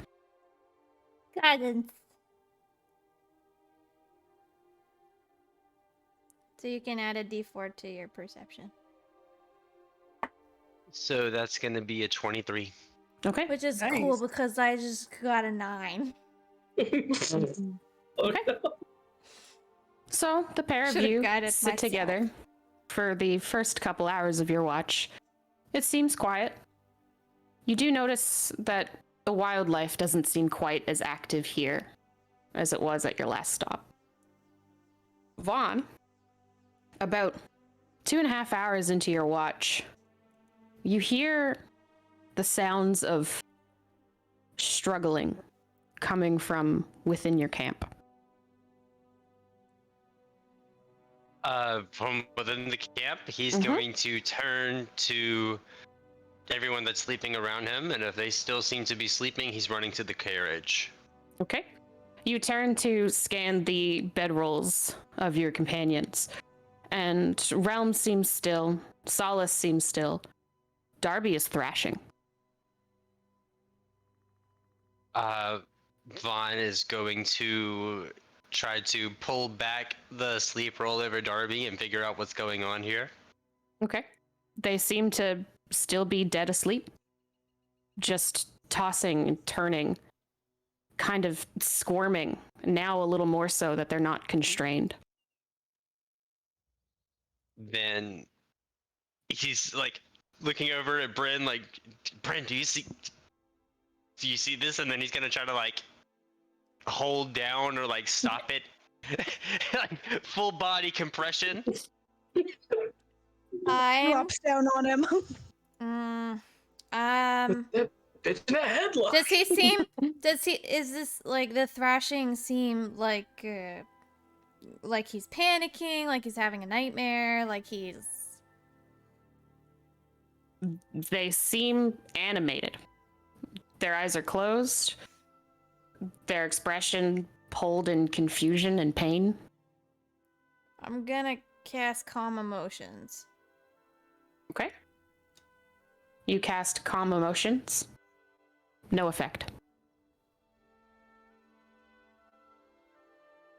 On his emotions or anything? Nothing changes with how they're acting. Well, that was a waste of a 3rd level spell.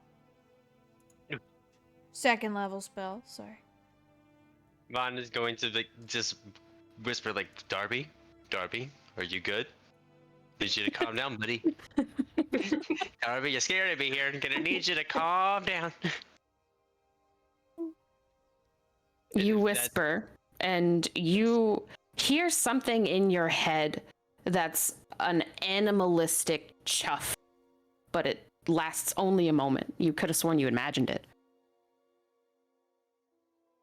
It'll shake him for a second, and he'll blink, and then he'll like tap Darby's face, like, "Come on, buddy, come on. This is. I don't understand this. I don't need answers. What's going on?" Don't need answers. Okay. It's still nothing. Do anything. Nothing. Not waking up. Told me not to do. Does not anything with appear his to be mind. waking up. Are we waking up for the sound?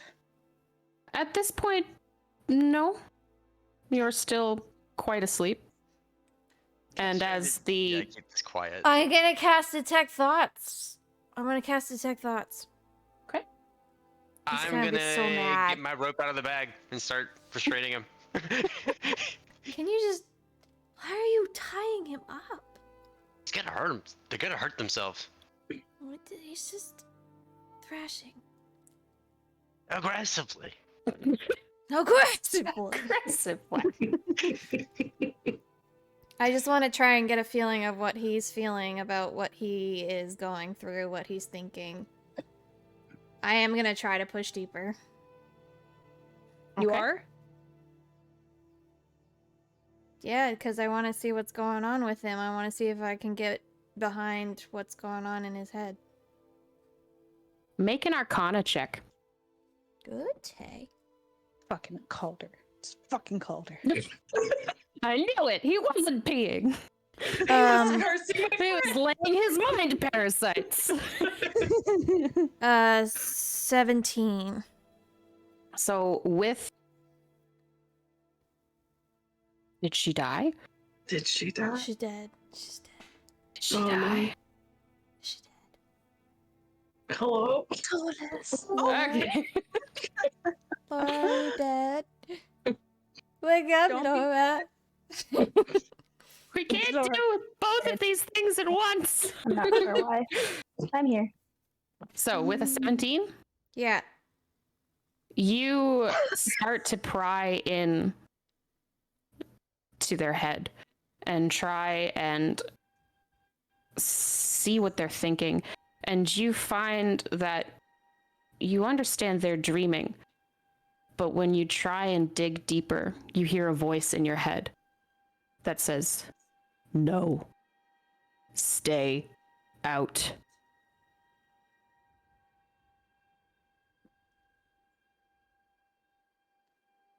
Uh.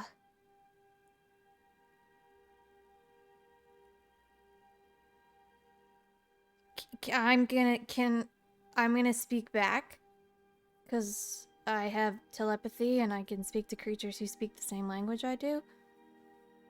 In their heads. Mhm. Does that voice sound like Darby, or does it... It does not. It sounds female. Oh. You're hurting my friend. Who are you? Let them go. As you say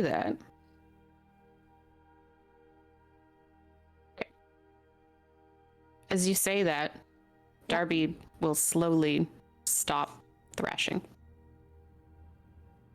Okay. Darby, Mm-hmm. when you awaken, it is to the sound of a rumble, low and distant, and it rouses you from what felt like a very deep sleep. You awaken in a place that isn't quite the one you fell asleep in. The trees around you are larger than life. They tower hundreds of feet over your head, completely obscuring the view of the sky.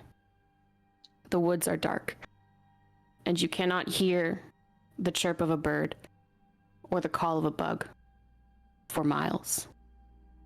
The ground, as you come to, is soft. The earth feels warm, damp, like it had freshly rained. This isn't a Slater, and it certainly isn't anywhere you can remember being before. What do you do? I go towards the rumbling. Okay. You turn and start through the woods, trying to get closer to the rumbling that gets louder and louder with every step you take towards it. Eventually, the trees around you begin to rustle from the impact. The rumbling gets louder and louder and louder still, and with the next low thud, the ground shakes beneath your feet in the seconds of silence you're granted between those thunderous boomings, you start to feel strangely light. No sooner than when you realize you're lacking weight does there come a terrific crashing sound from above. You are showered with foliage and branches, blinded briefly by streams of bright daylight that pierce through the damage, right before a massive white hoof slams into the earth, missing you by mere feet. The impact rattles you and everything around you so deeply you can feel it in your bones. And it lifts you off the air and clear off the ground, or into the air and clear off the ground. But when you rise, you do not come down.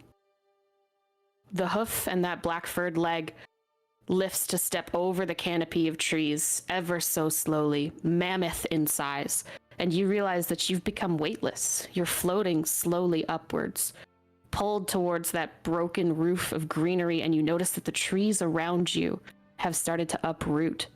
They too are drifting, along with the ferns, the grass, the roots, the branches, all upwards, as if no longer bound by gravity and floating peacefully into space.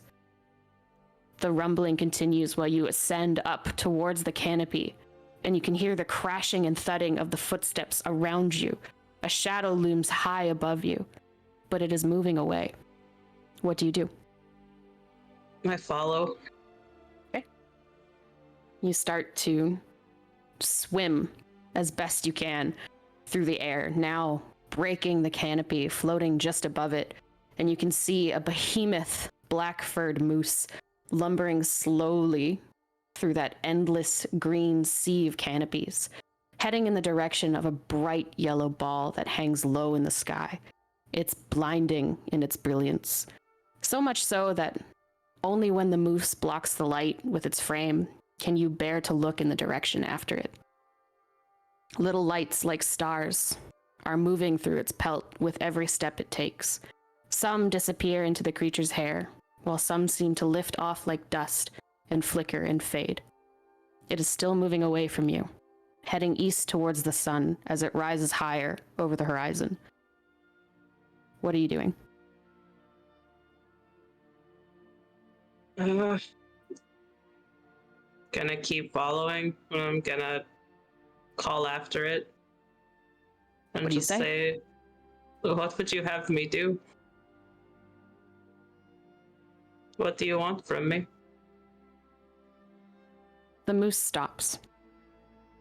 You notice now, in the glimpses of that brilliant sun that you can see, it's no longer a full circle. There's a sliver missing. A black void where the light should be. That is crawling, growing, beginning to stretch across the flaming surface of that celestial light. The sliver becomes a slice, then grows into a quarter, then a half. The sky is going red as the void sludge spans across the surface of the sun, gobbling up the star faster and faster, like the first few moments had only whet its appetite. She stands still miles ahead of you, almost incomprehensible in size, but she turns her head back to look towards you, lumbering and slow. It sees you where you float, weightless, her head held high at attention. She looks to you with two white, burning lights where her eyes should be. And when she has stood completely still again, looking at you, that inky black sphere that was once the sun is framed perfectly by those enormous, brilliant, ivory antlers that curl towards the star like blunt fingers, grasping, but never touching. Are you doing anything more? I just repeat the same thing and move towards her again. But this time it sounds more desperate. With your desperation, little bright pinpricks of flame begin to light up the sky above you. Almost like stars, but they burn too bright. They seem too hot. Little pin spots of intense yellow that grow in size too fast. You are surrounded by a rumbling more great and all-consuming than the one that woke you. While one by one, the lights begin to fall from the sky. They drop like stones, crashing into the ground to crater the earth with explosions of fire and destruction, rippling away from impact with waves of dirt and stone and heat. In all of it, she stands watching you, her eyes burning brighter and angrier with a blinding white, holding the corpse of the sun in its now blood-red antlers. Suddenly, you're awake. Vaughn and Brynn stand over you. Vaughn with rope in hand.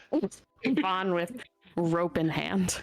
Well, I'm trying to keep him from doing that and have, like, I'm knelt down beside you, Darby, my hand on your shoulder, while also holding a hand up at Vaughn to keep him from tying you up. He's having a Darby? nightmare. Time up. Yeah, right? Darby? Hmm. Are you alright? I think so. Sometimes I have not so good dreams. I'm sorry if I worried you at all. You wouldn't wake up, and you were struggling almost, it seemed. And,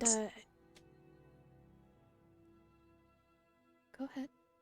It happens. Go ahead. I owe you an apology. I was worried about you, and we couldn't wake you up, so I tried to take a look at what was going on. You have... A woman answered me in your head. So you have spoken to the Night Mistress, I suppose. But the Night Mistress? Did you see? Did you see Where's my anything else while you were in my head? No, I don't. It's not so much that I can see, it's just I hear the thoughts, and I was looking for you. The only thing that she told me to do was to stop. The Night Mistress? She has other names. Yes, Is that your deity? it is. She has less frightening names as well. Was she giving you nightmares? She's trying to tell me something. She has been for a while.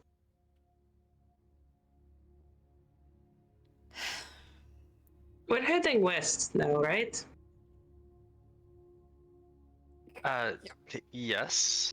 Hmm. Why? I'm just wondering. I'm just trying to remember where we're heading and what's going on. Sorry. This is probably something you don't want to talk about right now.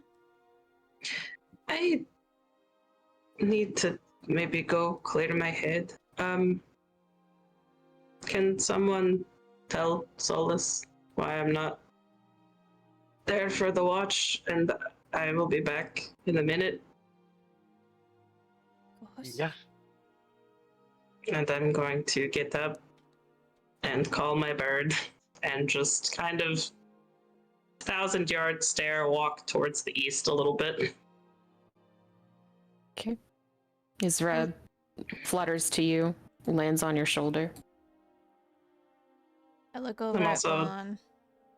taking my staff with me just in case. Look over at Vaughn. Confused and unsure. Do we follow him? Or do we... what... I don't quite know. Advice isn't... / helping people when they have nightmares isn't quite my forte. They want to be alone, and I would respect that right now. They may feel their privacy invaded right now. Might be good to give them some space to get that back. Right, but...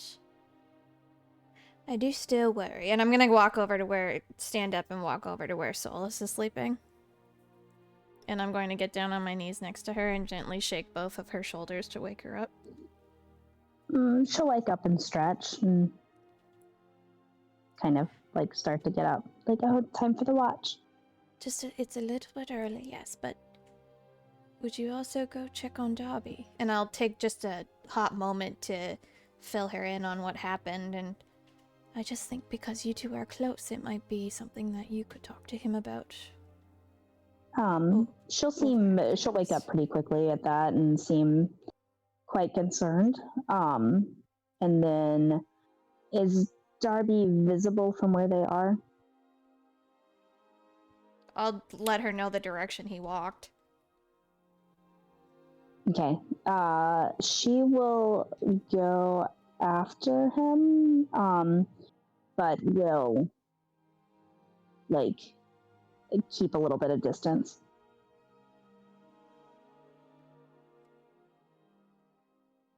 Okay. Darby, what are you doing?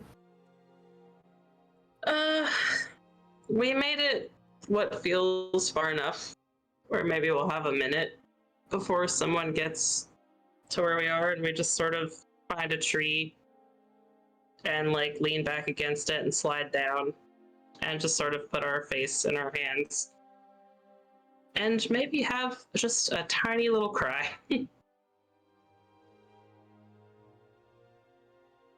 When Solace gets there, she'll just like, assuming that you don't protest, she will just sort of gently pat Darby's back. She won't say anything though. It's like, give them space and let them have their moment, and if they want to talk, they will.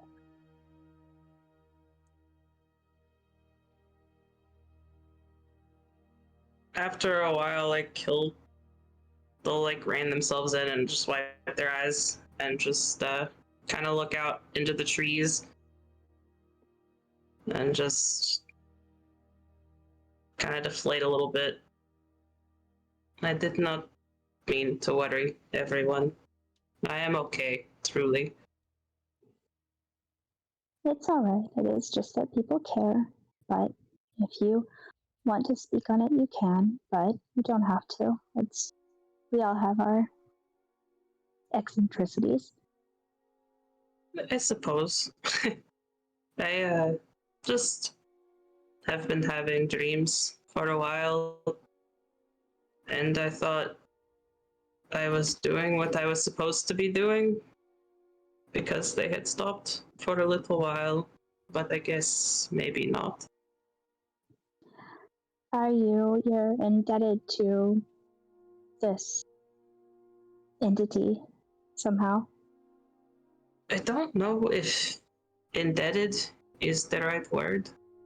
I think I am just bound, or connected, or called. I don't know. But go ahead. No, sorry. Go ahead. Is that why you left to go on this journey? It is part of it, yes. My father also wanted me to see the world, but I kind of had a reason to stay home, but this has sort of sent me out anyway. And I'm worried I'm not going in the right direction, and I'm worried about what will happen if I don't. Do you think that she could wish you harm? I don't think she wishes me harm, but I don't think she is terribly concerned about doing what she has to get me to do what I have to. I don't know what that is, though, is the problem. Perhaps we can find someone who knows more about her, about what she might wish. Maybe. All I know right now is I may have to go east. I don't know why or where, but I think I have to go east eventually, probably pretty soon. Well, that is easy enough to do. And she sort of gives a little smile and like pats his shoulder, and it's like, we will go east then if that's what we need to do. Thank you.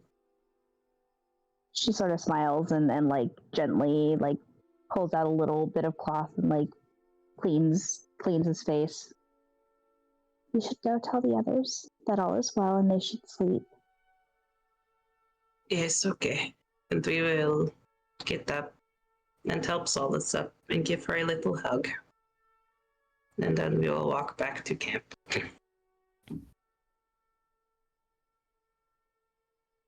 All right. Solace and Darby return to camp. At this point, Relm, I think the commotion would probably have stirred you. What's going on? Is everything okay? In order to save face, I'm going to pee. Do you want to come watch?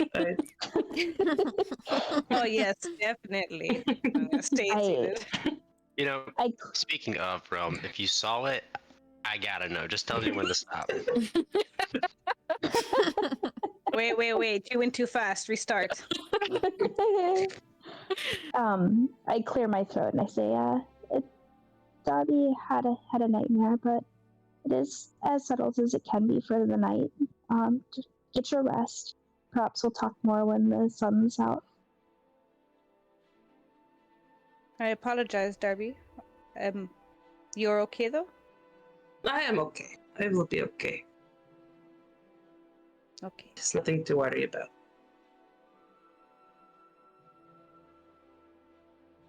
Yep, well, I will, on that note, crawl into my sleeping roll. Y'all have a good night. And a few minutes later, he just starts squirming out of his clothes. He's having a nightmare. Tie him up quick.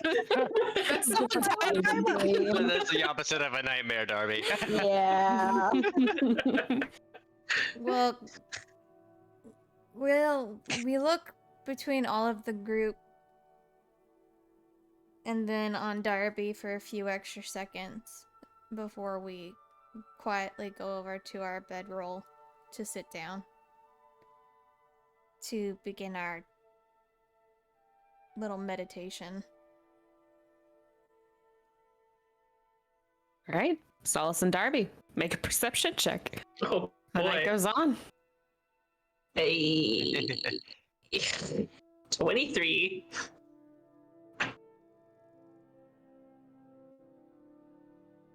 Oh my god, my character sheet isn't loading. It wasn't good though. It was like a 9 or something. Okay. Hey! Plus a 11. Okay. So, the night for the first few hours is quiet.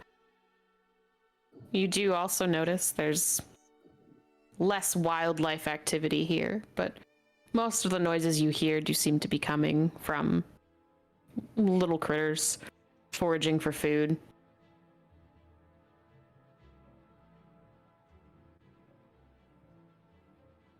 At around the second hour, you hear the carriage shift.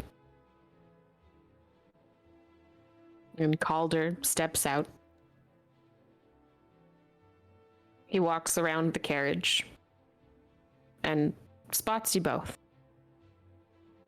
Smiles and says, "Don't mind me, just taking the opportunity to go in peace." Ah, late night pee, I understand. Mhm. Well, I don't want to crowd the facilities in the morning, you understand. I do understand, yes. And he walks off into the dark. I'm going to give Yrsa a little chin scratch. And I'm going to cast... Where is it? Oh, where is it? My character sheet also exploded. Hold on. Put it back together. I'm trying. I'm going to cast Beast Sense. Okay. And send her after. Just, to make sure he's okay. Okay. What's beast sense? You touch a willing beast for the duration of the spell. You can use your action to see through the beast's eyes and hear what it hears, and continue to do so until you use your action to return to your normal senses. Okay. So you are doing that. You're doing that now? Yes. Okay. So through Ysra's eyes, you initially find it difficult to follow Calder through the woods, just due to the nature of the canopy of trees. And it's difficult to fly within them. Go ahead and make a perception check.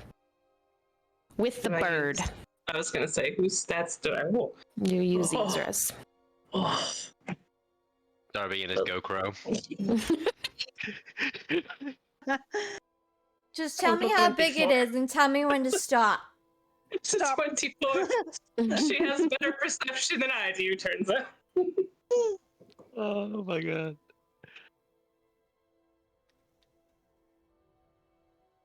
Surprise, he's a woman. He squats to be. He doesn't have any yes, actually. It's all energy. It is. Sorry, what was the roll? He does 24. very She has well better for perception than energy, me. I'm not gonna lie.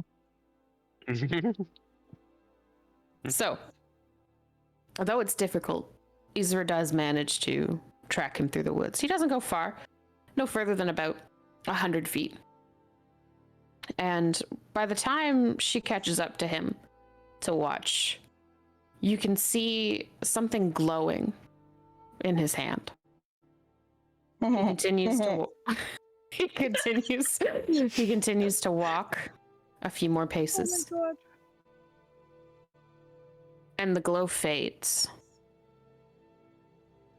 But he just kind of straightens out a bit and starts to hold his arm out and sweep in about 270 degrees all around him. The object stone in his hand begins to glow again when he turns back to the carriage. But he seems dissatisfied and walks another 30 or so feet, continuing to sweep.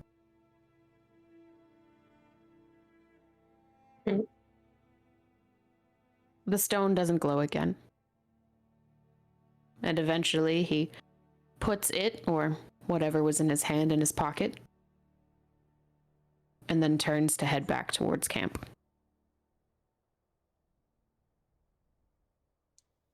Okay. Go ahead and make a stealth check with Ysra. Oh.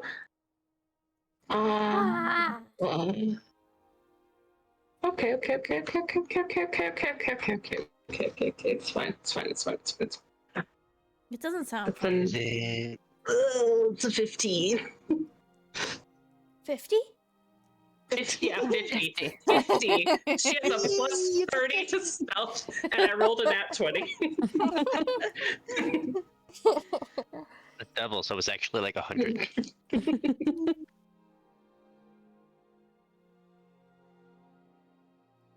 So Calder proceeds back towards the carriage and does not notice Ysra where she's perched above him. He will return rather casually to the camp, nod at you both, and climb back into his carriage. I'm still plugged into Yusra, so I'm just sitting like this. He assumes that's normal. His Yeah, eyes glowing yeah. gently, just I wave.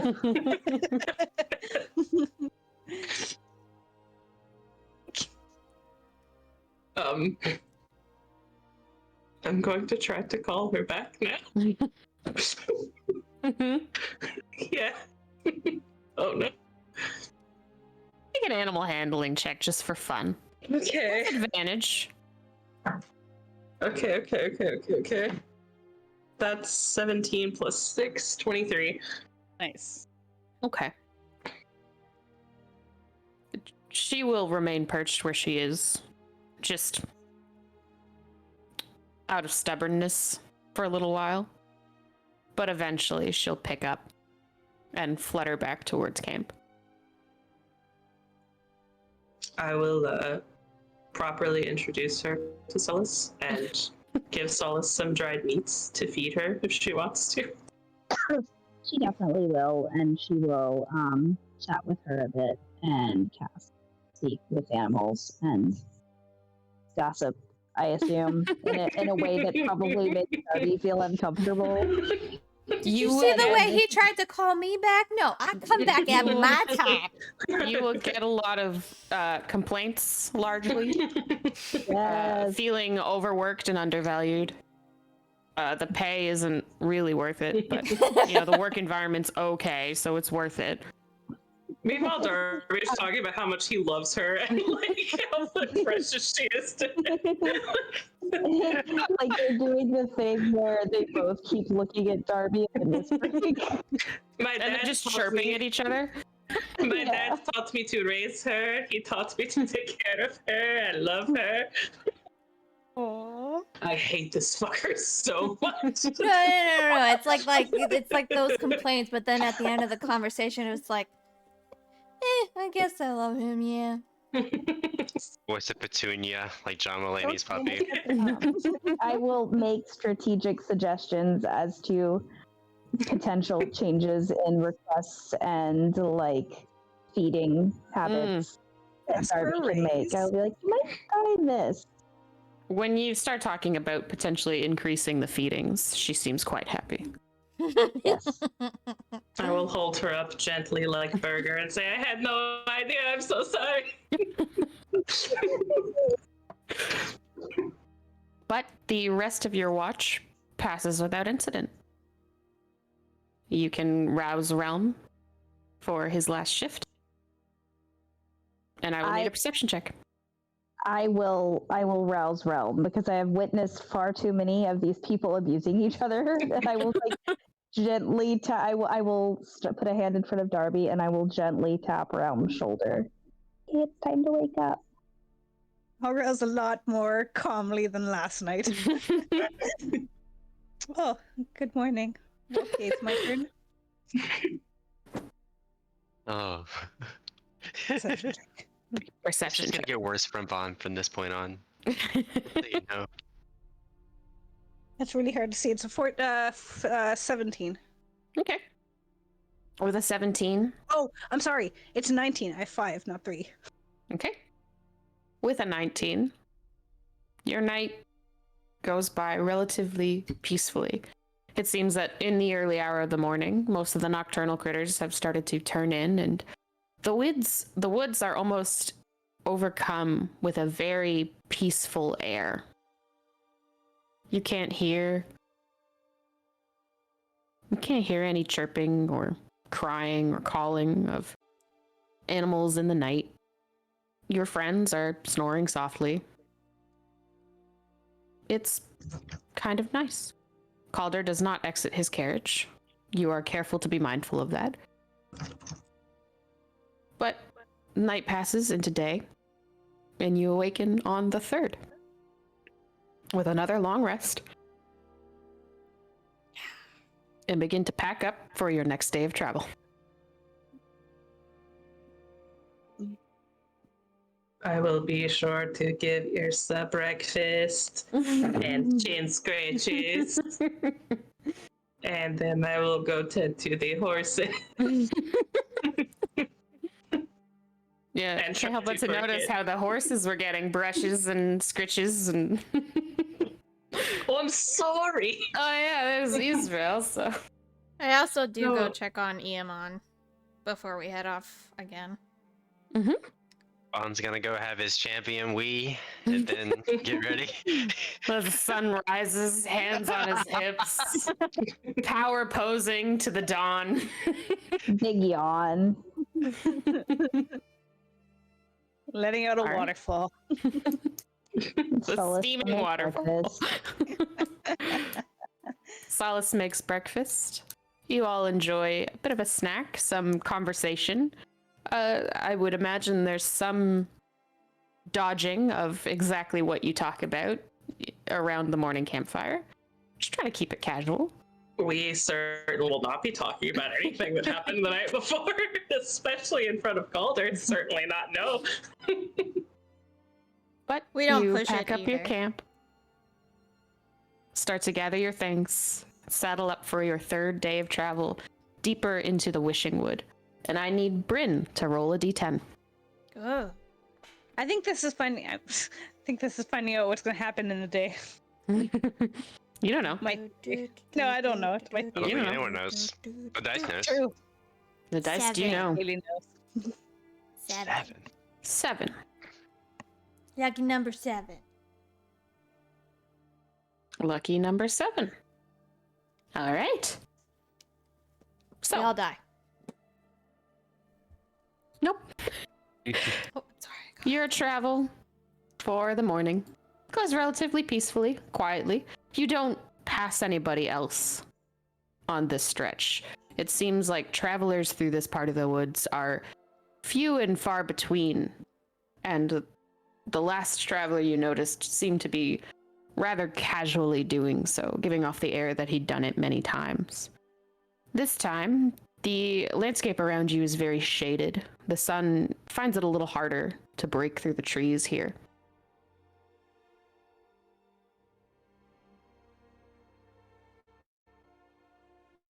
Sorry, don't mind me.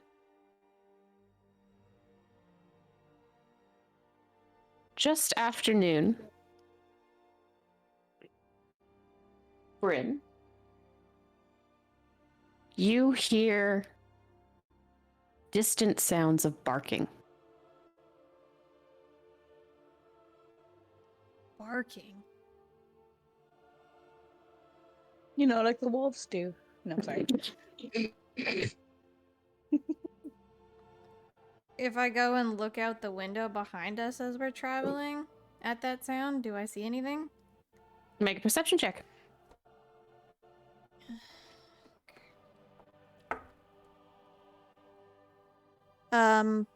15.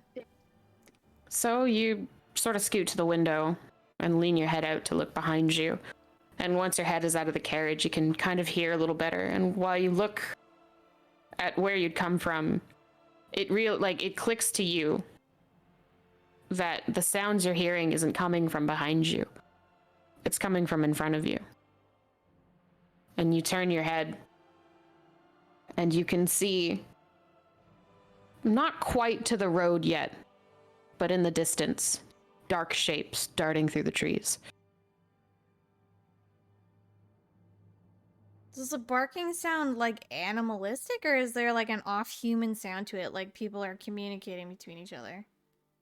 Make a nature check. Okay. I'm terrible at nature. And oh, natural 20 for 21. That's cool. It seems Nice. like a dog barking. Dogs barking. Does anyone else hear that? There's something barking? There are dogs around? Does anyone else see the dogs? There's shapes ahead of us. What a sentence. You're welcome. I don't know what Hear she's this? she's There's confused. shapes. She's obviously Dogs? confused. Dogs barking? Barking? Dogs are barking. There's shapes ahead of us. I don't know what's Oh. happening. I'm I know nothing going. about animals. Going to put 2 fingers into my mouth and whistle and see what happens. Okay. Make an animal handling check. Oh boy. Ursa swoops in and attacks you. Just immediately goes feral. So just in my face. That is 15 plus 6 for 21. Nice. Okay. So you whistle, and for a second, the barking stops. And then you hear something different. A low growl that turns into that weird, melodic, almost cougar-like call. And through the woods ahead of you, you see a ginormous feline creature burst out of the trees. From its shoulders protrude 2 long, spiked tentacles. Ew. And when it looks towards your carriage, it has a small, brown furred thing in its mouth. It continues to dart into the trees just as a second one comes in behind us. Or behind it. That's not It a makes dog. it not even to the other side of the path before it turns and sort of stands its ground, squaring its shoulders, and you hear that cougar-esque call again, that snarl, right as 2 long-eared canine creatures kind of spring out of the woods behind it. And they look exhausted. They are cut up and bruised, but they are still relentlessly chasing these creatures through the woods. As your carriage kind of rattles to a halt, as Bellissima kind of freaks out a bit, rearing back, all 3 of them look towards your carriage. And I need everybody to roll initiative. Whoa. Oh my goodness. And just give me a moment. I do have to pee again. Go pee again. What is my, how do I How do I do not help. I 13. don't see initiative? Anyway, I have to pee, but Go pee. I need a second to set up. I don't see initiative. Am I Early. being dumb? Is it something else? It's in the It is. top side of the screen on the right-hand side. It should be your Oh. dexterity bonus. Mm-hmm. Yeah. Okay, I see. I'm gonna roll real Um, quick and then I'll go pee. I got a 13. I mean, we can also pause here.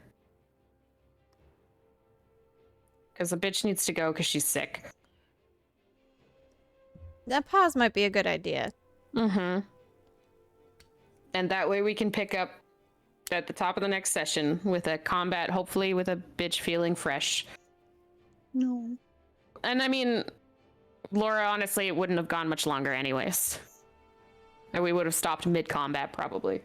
Yeah, it's better to stop at the top of the round, right? Top of the combat. Beginning of the combat. I'm fine. Agreed. Would you prefer if we roll initiative now for next time or next time? Yeah, you can save it. We'll do it next Okay. time. But I got a 13. Maybe you'll get better next time. Maybe Yeah, I you can will, do better. yeah. I just But rolled yeah, I another can- 13. I can run again this Thursday if everybody's free. If not, we can do it next Yay. Thursday. But this is a good spot to call it. We'll start the next. I mean, I can at least. Oh, Laura died. Yeah, she's dead. I can at least open up the map at this point. Ooh, think it's this one. see. Whoa. We're all so talented. Gosh, look at this good-looking group. You always have to sign in. Wait, maybe it hasn't saved. Nope. Fuck you. This beam came to me immediately in the conversation, so I'm just gonna go ahead and put that out there. I'm sure, more to come tomorrow. I live for your meme drops. Yes. Oh my god. Same though. They're so much fun.